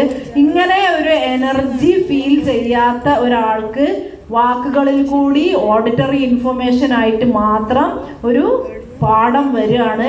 അവരെത്രത്തോളം ആ പാഠത്തിന് വാല്യുബിൾ ആയിട്ട് കരുതും എന്നതാണ് ഭയം. പാഠങ്ങൾ എപ്പോഴും വേദനിച്ച് തന്നെ പഠിക്കണം. വേണ്ടേ? നിങ്ങൾക്ക് ഇപ്പോഴും ഓർമ്മ ഉണ്ടാവും, നിങ്ങളെ വേദനിച്ച് എടങ്ങറായി പഠിച്ച പാഠങ്ങൾ മറക്കൂല. അന്ന് ഞാൻ അനുഭവിച്ചത് എന്ന് നമുക്ക് പറയണ കുറെ കാര്യങ്ങളില്ലേ? മിക്കവാറും അതൊരു നാണംകേടിന്റെ കഥയായിരിക്കും, അല്ലെങ്കിൽ തോൽവിന്റെ കഥയായിരിക്കും, അല്ലെങ്കിൽ ഒരു മുറിവിന്റെ കഥയായിരിക്കും, അല്ലെങ്കിൽ ഒരു മാനസിക ആഘാതം ഉണ്ടാക്കിയ മറ്റൊരാൾ പെട്ടെന്ന് നഷ്ടത്തിന്റെ കഥയായിരിക്കും. ആ പാഠങ്ങൾ ഒരിക്കലും നിങ്ങൾ മറക്കൂല. അപ്പം ഇങ്ങനെ സൗകര്യങ്ങൾ ഒരുപാട് അനുഭവിക്കണ ഒരു തലമുറയാണ് ഇങ്ങനെ. ഇത്രയും സൗകര്യങ്ങൾ ശരീരത്തിലേക്ക് അനുഭവിക്കണ മനുഷ്യർ, ശരീരത്തിൽ ഇത്രയും സൗകര്യങ്ങൾ അനുഭവിക്കണ മനുഷ്യർ, കാറിൽ യാത്ര ചെയ്യാനുള്ള സൗകര്യങ്ങൾ നിങ്ങളിലുള്ള മനുഷ്യർ, അങ്ങനെയുള്ള ആൾക്കാരിലേക്ക് അസൗകര്യം എന്ന് പറഞ്ഞ ഫീലിംഗ് വരുന്നത് മിക്കവാറും ബന്ധങ്ങളിൽ നിന്നാണ്, റിലേഷൻഷിപ്പിൽ നിന്നാണ്. ഞാനൊന്ന് എവിടെയെങ്കിലും പോയിട്ട് റെസ്റ്റ് എടുക്കട്ടെ എന്ന് വിചാരിക്കുമ്പോഴായിരിക്കും ഇമ്മ വന്നിട്ട് അടിച്ചുവരി തുടച്ചിക്കണം മോളെ എന്ന് ചോദിക്കുക, അല്ലെങ്കിൽ എന്നോട് പറഞ്ഞ പഞ്ചാര ഈ കൊണ്ടുവന്ന മോനെ എന്ന് ചോദിക്കുക. അങ്ങനെയല്ല അത് ചോദിക്കുന്ന രീതി അങ്ങനെയല്ല. എന്ത് പറഞ്ഞാലും കൊണ്ടുവരരുത് കേട്ടാ, ഈ ചായ പഞ്ചാരില്ലാതെ കുടിച്ചാൽ മതി, എവിടെ ഈ വാങ്ങിച്ചു കൊണ്ടുവന്നോ എന്ന് അങ്ങനെയാണ് ചോദിക്കുക. അല്ലെങ്കിൽ സ്വന്തം സ്വന്തം മുറി പോലെ വൃത്തിയാക്കാനുള്ള ഒരു ചിന്തി ബോധമില്ല. ഇത്ര വലിപ്പം വെച്ചിട്ടല്ലെങ്കിലും ഇങ്ങനെയാണ് പറയാം. അല്ലാതെ അടിച്ചൊരു തുടച്ചിട്ട് മോളെ എന്നൊക്കെ പറയൂല അല്ലേ? അങ്ങനെ പറഞ്ഞാൽ പിന്നെ അടിച്ചൊരു തുടച്ചിരിക്കാൻ പോകും. അപ്പോൾ ഈ പറഞ്ഞ സമാധാനത്തിൽ എവിടെയെങ്കിലും ഇരിക്കാൻ തോന്നുമ്പോൾ ഈ പറഞ്ഞ ബന്ധങ്ങൾ വന്നുങ്ങാണ്ട് നിങ്ങളെങ്ങനെ ഞായറാഴ്ച എന്നാൽ ഞാൻ അങ്ങോട്ടേ പോവാൻ നിൽക്കുമ്പോൾ ഇന്ന് കല്യാണം കേട്ടാ, കല്യാണം കുടുംബത്തിലെ കല്യാണം എന്തിനു പോണം? അപ്പോൾ നമുക്ക് സൗകര്യത്തോടെ ഫീൽ ചെയ്തിരിക്കാൻ പറ്റുന്ന സമയത്ത് മൊബൈലും വന്നൊന്ന് വേറിടുക നോക്കും. ഇപ്പോൾ എടുത്തിട്ടുണ്ടാവുള്ളൂ മൊബൈൽ, അതുവരെ നമ്മൾ പഠിക്കുകയായിരിക്കും. പക്ഷെ മൊബൈൽ കാണുമ്പോൾ പാരൻസിന് ദേഷ്യം പിടിക്കും. അപ്പോൾ പാരൻസ് പറയും, ഇത് ഞാൻ എന്നും പറയണ്ടല്ലോ കേട്ടോ, മൊബൈലിൽ വന്ന് വേറിടുവാണെങ്കിൽ 5 മക്കളുണ്ട്, 4 ആൾ മൊബൈൽ ഉപയോഗിക്കും. ഇന്ന് പോയി കഴിഞ്ഞാലും ഞാനിത് പറയും. അപ്പോൾ മൊബൈൽ ഫോണിന്ന് ഇങ്ങനെ നമുക്ക് ഭയങ്കര രസമുള്ള ഫീലിംഗ് ഉണ്ടാവുന്ന സമയത്താണ് നമ്മളെ ബന്ധങ്ങളിലുള്ള ആൾക്കാർ നമുക്ക് ആ രസം മുഴുവനും കണ്ട് തേച്ചരച്ച് നിലത്തിട്ട് നമുക്ക് ഈ പറഞ്ഞ ഇടങ്ങാറ് ഫീലിംഗ് നേരെ അയാളെ മേത്തേക്ക് ഇടാൻ തോന്നും. ചൊറിഞ്ഞിങ്ങോട്ട് വരുന്നുണ്ട് എന്ന് പറയും അല്ലേ? ഇതാണ് ബന്ധങ്ങൾ നിലനിർത്തുമ്പോൾ ഉണ്ടാവുന്ന സ്ട്രഗിൾ. അത് മനുഷ്യൻ ഉണ്ടായ കാലം തൊട്ട് ആബീലിന്റെ കഥ അറിയാം നിങ്ങള്? 2 ബ്രദേഴ്സ് ആയിരുന്നു, ആദനബിന്റെ മക്കളായിരുന്നു. അവർ രണ്ടാളും കൂടി തമ്മിൽ തല്ലി മരിച്ചിട്ടാണ് ഫസ്റ്റ് കബറടക്കം നടന്നതും എങ്ങനെയാണ് മനുഷ്യനെ കബറടക്കേണ്ടതെന്നുള്ളത് പഠിച്ചതുമായിട്ടുള്ള കഥ. ബ്രദേഴ്സിന്റെ കഥയാണ്. യൂസുഫ് നബിന്റെ കഥ അറിയാം നിങ്ങൾക്ക്? യുവാവായിരിക്കെ ഏറ്റവും കൂടുതൽ സ്ട്രെസ് അനുഭവിച്ചിട്ടുള്ള ഒരു മനുഷ്യൻ ലോക ചരിത്രത്തിലുണ്ടെങ്കിൽ യൂസുഫ് നബി ആയിരിക്കും. ക്രിസ്ത്യൻസ് ജോസഫ് എന്ന് പറയുന്ന യൂസഫ്. ഈ പറഞ്ഞ യൂസഫിന്റെ കഥയിൽ യൂസഫ് ഫസ്റ്റിൽ കാണുന്നത് എന്താണ്? ഒരു സ്വപ്നം കാണാണ്. സൂര്യനും ചന്ദ്രനും നക്ഷത്രങ്ങളും എനിക്ക് നേരെ പ്രണാമം ചെയ്യണത് ഞാൻ സ്വപ്നം കണ്ടു എന്ന് പിതാവിനോട് പോയി പറയാണ്. ജേക്കബിനോട് ജോസഫ് പോയി പറയാണ്. അപ്പോൾ ഇത് പറഞ്ഞു കഴിയുമ്പം ഫാദർ പറയും, നീ ഇത് ആരോട് പറയണ്ടോ, പ്രത്യേകിച്ച് നിന്റെ ബ്രദേഴ്സിനോട് ഇത് പറയരുത്, ബ്രദേഴ്സിന് കുറച്ച് അസൂയ കൂടുതലാണെന്ന് പറയും. ഇത് അറിഞ്ഞിട്ട് ഫാദർ ഈ പറഞ്ഞ ബ്രദേഴ്സ് ആടിനെ മേയ്ക്കാൻ പോകുമ്പോൾ ഒരിക്കലും യൂസഫിനെ കൂടെ പറഞ്ഞയക്കൂല. പക്ഷെ ബ്രദേഴ്സിന് ഫാദറിന് ഈ പറഞ്ഞ യൂസഫും ഉപ്പയും തമ്മിലുള്ള ബന്ധത്തിൽ അസൂയ കൊണ്ടിട്ട് ബ്രദേഴ്സ് എങ്ങനെയെങ്കിലും യൂസഫിന് എന്തെങ്കിലും ചെയ്യണം, അതിന് ഒറ്റയ്ക്ക് കൊണ്ടുപോകണം എന്നുണ്ടെങ്കിൽ ഉപ്പാനിരുന്ന് സമ്മതം വാങ്ങിക്കണം. ബ്രദേഴ്സ് ഉപ്പാനെ പറഞ്ഞ് മയക്കിയിട്ട് ബ്രദേഴ്സ് കൊണ്ടുപോയി കഴിയുമ്പം എല്ലാവർക്കും കൊല്ലാനായിരുന്നു താല്പര്യം. കൂട്ടത്തിൽ ഒരാൾക്ക് കൊല്ലണ്ട, നമ്മളെ കൂടപ്പുറപ്പല്ലേ എന്നുള്ളതുകൊണ്ട് ഇവര് കിണറ്റിലേക്ക് എറിയും. അങ്ങനെ യൂസഫിനെ കിണറ്റിലേക്ക് എറിഞ്ഞിട്ട് ഇവർ തിരിച്ചു പോരുമ്പോൾ ഇവന്റെ ഡ്രസ്സ് കൊണ്ടുവന്നിട്ടുണ്ടാവും, അതിൽ ചോര ഉണ്ടാവും. ചോര കാണിച്ചിട്ട് പറയും, എന്ത് ചെയ്യാം, ഞങ്ങൾ ഓട്ട മത്സരത്തിന് പോയപ്പോൾ അവനെ ചെന്നായ കൊണ്ടുപോയി എന്ന് പറഞ്ഞ കഥയൊക്കെ പറയും. പക്ഷെ വാപ്പത് വിശ്വസിക്കൊന്നുമില്ല. ഇങ്ങനെ ബാല്യത്തിലാണ് ഈ പറഞ്ഞ പോലെ കിണറ്റിൽ നിന്ന് രക്ഷപ്പെട്ട് അടിമയായിട്ട് മറ്റൊരു നാട്ടിലേക്ക്, ഈജിപ്തിലേക്കാണ് പോകുന്നത്. മറ്റൊരു നാട്ടിലേക്ക് പോയി അവിടെ അടിമയായിട്ട് ഇവനെ സ്വീകരിക്കണ യജമാനൻ മകനായിട്ട് വളർത്താം, നമ്മുടെ വേലക്കാരനായിട്ട് കൂടെ നിർത്താമെന്ന് പറഞ്ഞ് ഇദ്ദേഹം യൗവനം പ്രാപിക്കുമ്പോൾ, യൂസുഫ് നബീൻ്റെ ഏറ്റവും വലിയ പ്രത്യേകത എന്തായിരുന്നു? ഭയങ്കര സൗന്ദര്യമായിരുന്നു. യൗവനത്തിലാണ് നിങ്ങൾ ഈ പറഞ്ഞ പോലെ പ്രലോഭനങ്ങൾ ഏറ്റവും കൂടുതൽ മനസ്സിലുണ്ടാവാൻ സാധ്യതയുള്ള ഒരു കാലമാണ്. അത്രയധികം മനസ്സിൽ ചാഞ്ചാട്ടം തോന്നാൻ സാധ്യതയുള്ള കാലത്ത് സ്വന്തം വീട്ടിലെ യജമാനത്തി ഇദ്ദേഹത്തിന്റെ സൗന്ദര്യത്തിൽ ആകൃഷ്ടനായിട്ട് കൂടെ ശയിക്കാൻ, ശാരീരികമായ അടുപ്പത്തിനെ ക്ഷണിക്കുകയാണ്. ഒരു യുവാവിന് ഏറ്റവും കൂടുതൽ നല്ല അവസരമാണ് അല്ലേ? പക്ഷെ ഇദ്ദേഹം അതിന് നോ എന്ന് പറഞ്ഞിട്ട് ഇറങ്ങിപ്പോരാണ്. ഇറങ്ങിപ്പോന്ന് കഴിയുമ്പോൾ ശരിക്കും പറഞ്ഞാൽ മിസ്റ്റേക്ക് യജമാനത്തിന്റെ ആണെങ്കിലും പിന്നീട് ഉണ്ടാവുന്ന സംഭവ വികാസങ്ങളിലൂടെ ഇദ്ദേഹം ജയിലിൽ അകപ്പെടുകയാണ്. അപ്പോൾ ഒരു യുവാവായിരിക്കെ ഏറ്റവും കൂടുതൽ ചലഞ്ചിങ് ആയിട്ടുള്ള സിറ്റുവേഷൻസിലൂടെ കടന്നു പോകണം. ജയിലിലേക്ക് പോകുന്നു, പ്രലോഭനം, സ്വന്തം തെറ്റല്ലാണ്ട് തെറ്റിൽ ശിക്ഷിക്കപ്പെടുന്നു, അടിമയായി ജീവിക്കുന്നു, സ്വന്തം പാരൻസ് ഇല്ലാണ്ട് ജീവിക്കേണ്ടി വരുന്നു. ഇതിൽ നിന്നെല്ലാം പിന്നീടുള്ള കഥ എന്ന് പറഞ്ഞാൽ ഇദ്ദേഹം എമേർജ് ചെയ്തു. ഇദ്ദേഹം രാജ്യത്തിന്റെ തന്നെ പുരോഗതിക്ക് ആവശ്യമായ രീതിയിൽ ഒരു മന്ത്രിസ്ഥാനത്തേക്ക് എത്തി രാജ്യം ഭരിക്കണ ഒരു ലെവലിലേക്ക് എത്തുക. അപ്പൊ യൂത്ത് എന്ന് പറഞ്ഞ ഒരു കാലഘട്ടത്തില് ഏറ്റവും കൂടുതൽ സ്ട്രെസ് അനുഭവിച്ച ഒരു ചരിത്രത്തിലുള്ള ഒരു മനുഷ്യൻ യൂസഫാണ്. അദ്ദേഹം അതില് എക്സസൈസ് ചെയ്ത റെസിലിയൻസ്, പേഷ്യൻസ് എന്ന് പറഞ്ഞിട്ടുള്ള പവർ. ഇദ്ദേഹം ഒരിക്കലും റിവോൾട്ട് ചെയ്യണില്ല. ഇദ്ദേഹം ഒരിക്കലും സ്വന്തം തെറ്റ് തിരുത്തിയിട്ട് ഞാൻ ഈ തെറ്റിൽ നിന്നും വിമുക്തനാണ് എന്ന് പ്രൂവ് ചെയ്യാനുള്ള എഫേർട്ട് എടുക്കണില്ല. ഇദ്ദേഹം അതിലൂടെ മുഴുവനും കടന്നുപോയി വർഷങ്ങൾക്ക് ശേഷം പവർ കിട്ടിക്കഴിയുമ്പം അപ്പോഴും അധികാരം ദുർവിനിയോഗമൊന്നും ചെയ്യണില്ല. പക്ഷെ ആ പവറിലേക്ക് ഈ പറഞ്ഞ കാലത്തെ മുഴുവനും പാഠങ്ങൾ എടുത്ത് ഉപയോഗിക്കുകയാണ്. അപ്പൊ സുഖങ്ങളും സൗകര്യങ്ങളും ഇല്ലാണ്ട് ജീവിച്ചു കഴിയുമ്പം, സ്ട്രെസ്സുകൾ ഒരുപാട് അനുഭവിച്ചു കഴിയുമ്പം ലൈഫ് കൂടുതൽ എഫിഷ്യന്റ് ആവും എന്നതാണ് ചരിത്രത്തിൽ നമ്മൾ കഥകളിൽ കേൾക്കണതെല്ലാം അല്ലേ? നിങ്ങൾക്ക് ഇഷ്ടമുള്ള, നിങ്ങൾക്ക് ഭയങ്കര ആഗ്രഹമുള്ള കോൾഡ് പ്ലേ എന്ന് പറഞ്ഞൊരു മ്യൂസിക് ബാൻഡ് ഉണ്ട് അല്ലേ? ഈ അടുത്ത അവരെ കുറിച്ച് ഞാൻ വായിച്ചത്. പിന്നെ BTS ഉണ്ടായിരുന്നു കുറെ മുന്നേ. നിങ്ങൾ ഇവരുടെ എല്ലാം ചരിത്രം എടുത്ത് നോക്കി, ഇവരെങ്ങനെ റേസായി വന്നു. ഇവരെല്ലാവരും ഒരുപാട് ഉറക്കളച്ചിട്ടുണ്ടാവും, ഒരുപാട് വിശന്നിട്ടുണ്ടാവും, ഒരുപാട് മനസ്സിന്റെ ഇടങ്ങേറുകൾ സഹിച്ചിട്ടുണ്ടാവും. ഭയങ്കര നല്ല ഫീലിങ്സ്, എന്ത് ഇടങ്ങേറ് ഫീലിംഗ് ഉണ്ടായാലും പെട്ടെന്ന് മൊബൈൽ എടുത്ത് സ്വൈപ്പ് ചെയ്ത് രസകരമായിട്ടുള്ള വീഡിയോയോ റീലോ കണ്ട് നമ്മൾ 2 സ്റ്റാറ്റസ് ഇട്ട് 2 ലൈക്ക് വാങ്ങിച്ച് അപ്പം തന്നെ ആ ഇടങ്ങേറ് ഫീലിങ്ങിനെ മാറ്റിയിട്ട് നല്ല ഫീലിങ്ങിലേക്ക് പോകുക എന്നതല്ല റെസിലിയൻസ്, എന്നതല്ല എഫിഷ്യൻസി. എന്ത് ഇടങ്ങാറാണോ ഉള്ളത് ആ ഇടങ്ങാറ് കുറച്ച് കഴിഞ്ഞാൽ മാറും. ഈ ഇടങ്ങാറിൽ നിന്ന് എനിക്കൊരു പാഠം ലഭിക്കാനുണ്ട് എന്ന് ഫീൽ ചെയ്യാനുള്ള കപ്പാസിറ്റിയാണ് നിങ്ങൾക്ക് എഫിഷ്യൻസി ഉണ്ടാക്കുക, നിങ്ങളെ സക്സസ്ഫുൾ ആക്കുക. നിങ്ങൾ സംസാരിക്കുന്ന ഉച്ചരിക്കുന്ന പേരുകളിലുള്ള മനുഷ്യരൊക്കെ ഇടങ്ങാറ് ഫീലുകൾ കടന്നു പോയി മാത്രം സക്സസ്ഫുൾ ആയിട്ടുള്ളവരായിരിക്കും. ഒരിക്കലും സന്തോഷത്തുകൂടി കടന്നു പോയിട്ട് സക്സസ്ഫുൾ ആയവരല്ല.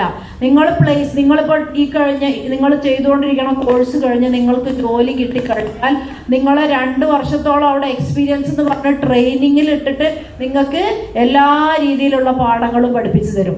അങ്ങനെയാണ് നിങ്ങളെ ഒരു ജോലി ചെയ്യാനുള്ള പ്രൊഫഷണലാക്കി മാറ്റാൻ കഴിയുള്ളൂ.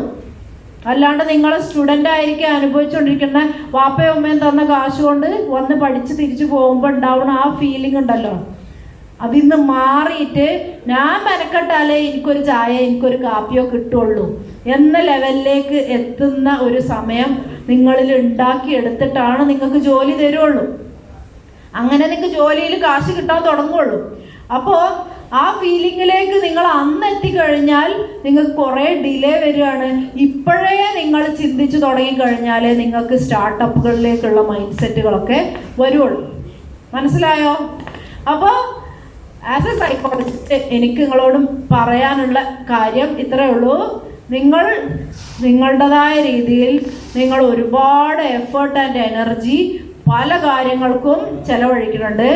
അതിൽ കൂടുതൽ എമൗണ്ട് ഓഫ് എനർജി നിങ്ങൾ ചെലവഴിക്കണത് എൻജോയ്മെൻറ്റ്സിനും പ്ലഷറിനും വേണ്ടി ആയി പോകുന്നുണ്ട്. ഓക്കെ, അത് ഒരു പരിധി വരെ നിങ്ങളുടെ പ്രായത്തിലാണ്. ഞാൻ പറഞ്ഞല്ലോ, ഏറ്റവും രസമായിട്ട് പ്രേമിക്കാൻ പറ്റുന്നത് നിങ്ങളുടെ പ്രായത്തിൽ തന്നെയാണ്. പക്ഷേ അതേ എൻജോയ്മെന്റ് ഫീലിങ്ങിലേക്ക് എടുക്കുന്ന എഫേർട്ട് നിങ്ങൾ എന്തിനു വേണ്ടി എടുക്കണം? നിങ്ങൾക്ക് ഇനി ജീവിക്കാനുള്ള ലൈഫിലേക്ക് കുറച്ച് എന്തൊക്കെ ചെയ്യാനുണ്ട്. ബേസിക് ആയിട്ട് വേണ്ടിയത് ഒരു ഐഡിയ വേണം. ആയിക്കോട്ടെ, നിങ്ങൾക്കൊരു ഗോൾ വേണം. എന്തിനാണ് നിങ്ങൾ പഠിക്കണത്? ഓക്കെ, അപ്പോൾ ഈ പറഞ്ഞ ഗോൾ ഓറിയന്റഡ് ആയിട്ട് ജീവിക്കാനുള്ള ഒരു എഫേർട്ട് എടുക്കാനെങ്കിലും നിങ്ങൾ ശ്രദ്ധിക്കണം. അപ്പം ചായ കുടിച്ചു കഴിഞ്ഞാൽ ഞാൻ എൻ്റെ ടോക്ക് ദീർഘിപ്പിച്ച് കണ്ടിന്യൂ ചെയ്യണതിനേക്കാളും ഞാൻ ആഗ്രഹിക്കുന്നത് നിങ്ങളിടയിൽ നിന്ന് നിങ്ങൾക്ക് ആവശ്യമുള്ള എന്തെങ്കിലും ഒക്കെ കാര്യങ്ങൾക്ക് സ്പെസിഫിക് ആയിട്ട് മറുപടി പറയാനാണ്. ഓക്കെ, അപ്പം ഞാൻ ഇത്രയും കാര്യങ്ങൾ ആണ് പറയാൻ ആഗ്രഹിക്കുന്നത്. ഈ കേട്ടതിൽ ഉള്ള കുറച്ച് കാര്യങ്ങൾ നിങ്ങൾക്ക് ഇനി പെന്നും ബുക്കും കിട്ടണ മൊമെൻറ്റിൽ ഞാനിപ്പോൾ പറഞ്ഞ കാര്യങ്ങൾ നിങ്ങൾ എഴുതി വെക്കുക. അത് എന്നോട് ചെയ്യേണ്ട കാര്യമല്ല, നിങ്ങളോട് ചെയ്യേണ്ട നീതിയാണ്. എന്നാലേ നിങ്ങൾക്ക് ഈ കേട്ട സാധനം നിങ്ങൾക്ക് പ്രാവർത്തികമാക്കാൻ പറ്റുള്ളൂ. അതല്ല മൊബൈൽ ഫോണിലെങ്കിലും നിങ്ങൾ ടൈപ്പ് ചെയ്ത് നിങ്ങൾക്ക് ഓർമ്മയിൽ നിൽക്കുന്ന കാര്യങ്ങൾ ഒന്ന് എഴുതി വെക്കുക. ഇല്ലെങ്കിൽ നിങ്ങൾക്ക് കേട്ടതൊന്നും ഓഡിറ്ററി ഇൻഫർമേഷന് സ്റ്റോറേജിലേക്ക് പോകാനുള്ള കപ്പാസിറ്റി വളരെ കുറവാണ്. അപ്പോൾ അതിനെ നിങ്ങൾ ഒന്ന് എഴുതി വെക്കുക. മുഴുവനായിട്ട് എഴുതണ്ട, കീ പോയിന്റ്സ് വേർഡ്സ് മാത്രം ഒന്ന് എഴുതി വെക്കുക. എന്നിട്ട് നിങ്ങൾക്ക് ഇനി ഡൗട്ട്സ് എന്താണുള്ളത് ചായ കുടിച്ചിട്ട് നിങ്ങൾ അങ്ങോട്ടും ഇങ്ങോട്ടും ചർച്ച ചെയ്തിട്ട് ഡൗട്ട്സ് ഒന്ന് ഓർത്ത് വെച്ചോ. ചായ കുടിക്ക് ശേഷം നിങ്ങളുടെ ഭാഗത്തു നിന്നുള്ള ഇൻപുട്സിന് ഞാൻ ഡിസ്കഷനിലേക്ക് പോവാം. Thank you, Ms. Shema, for this enlightening and inspiring section. Thank you.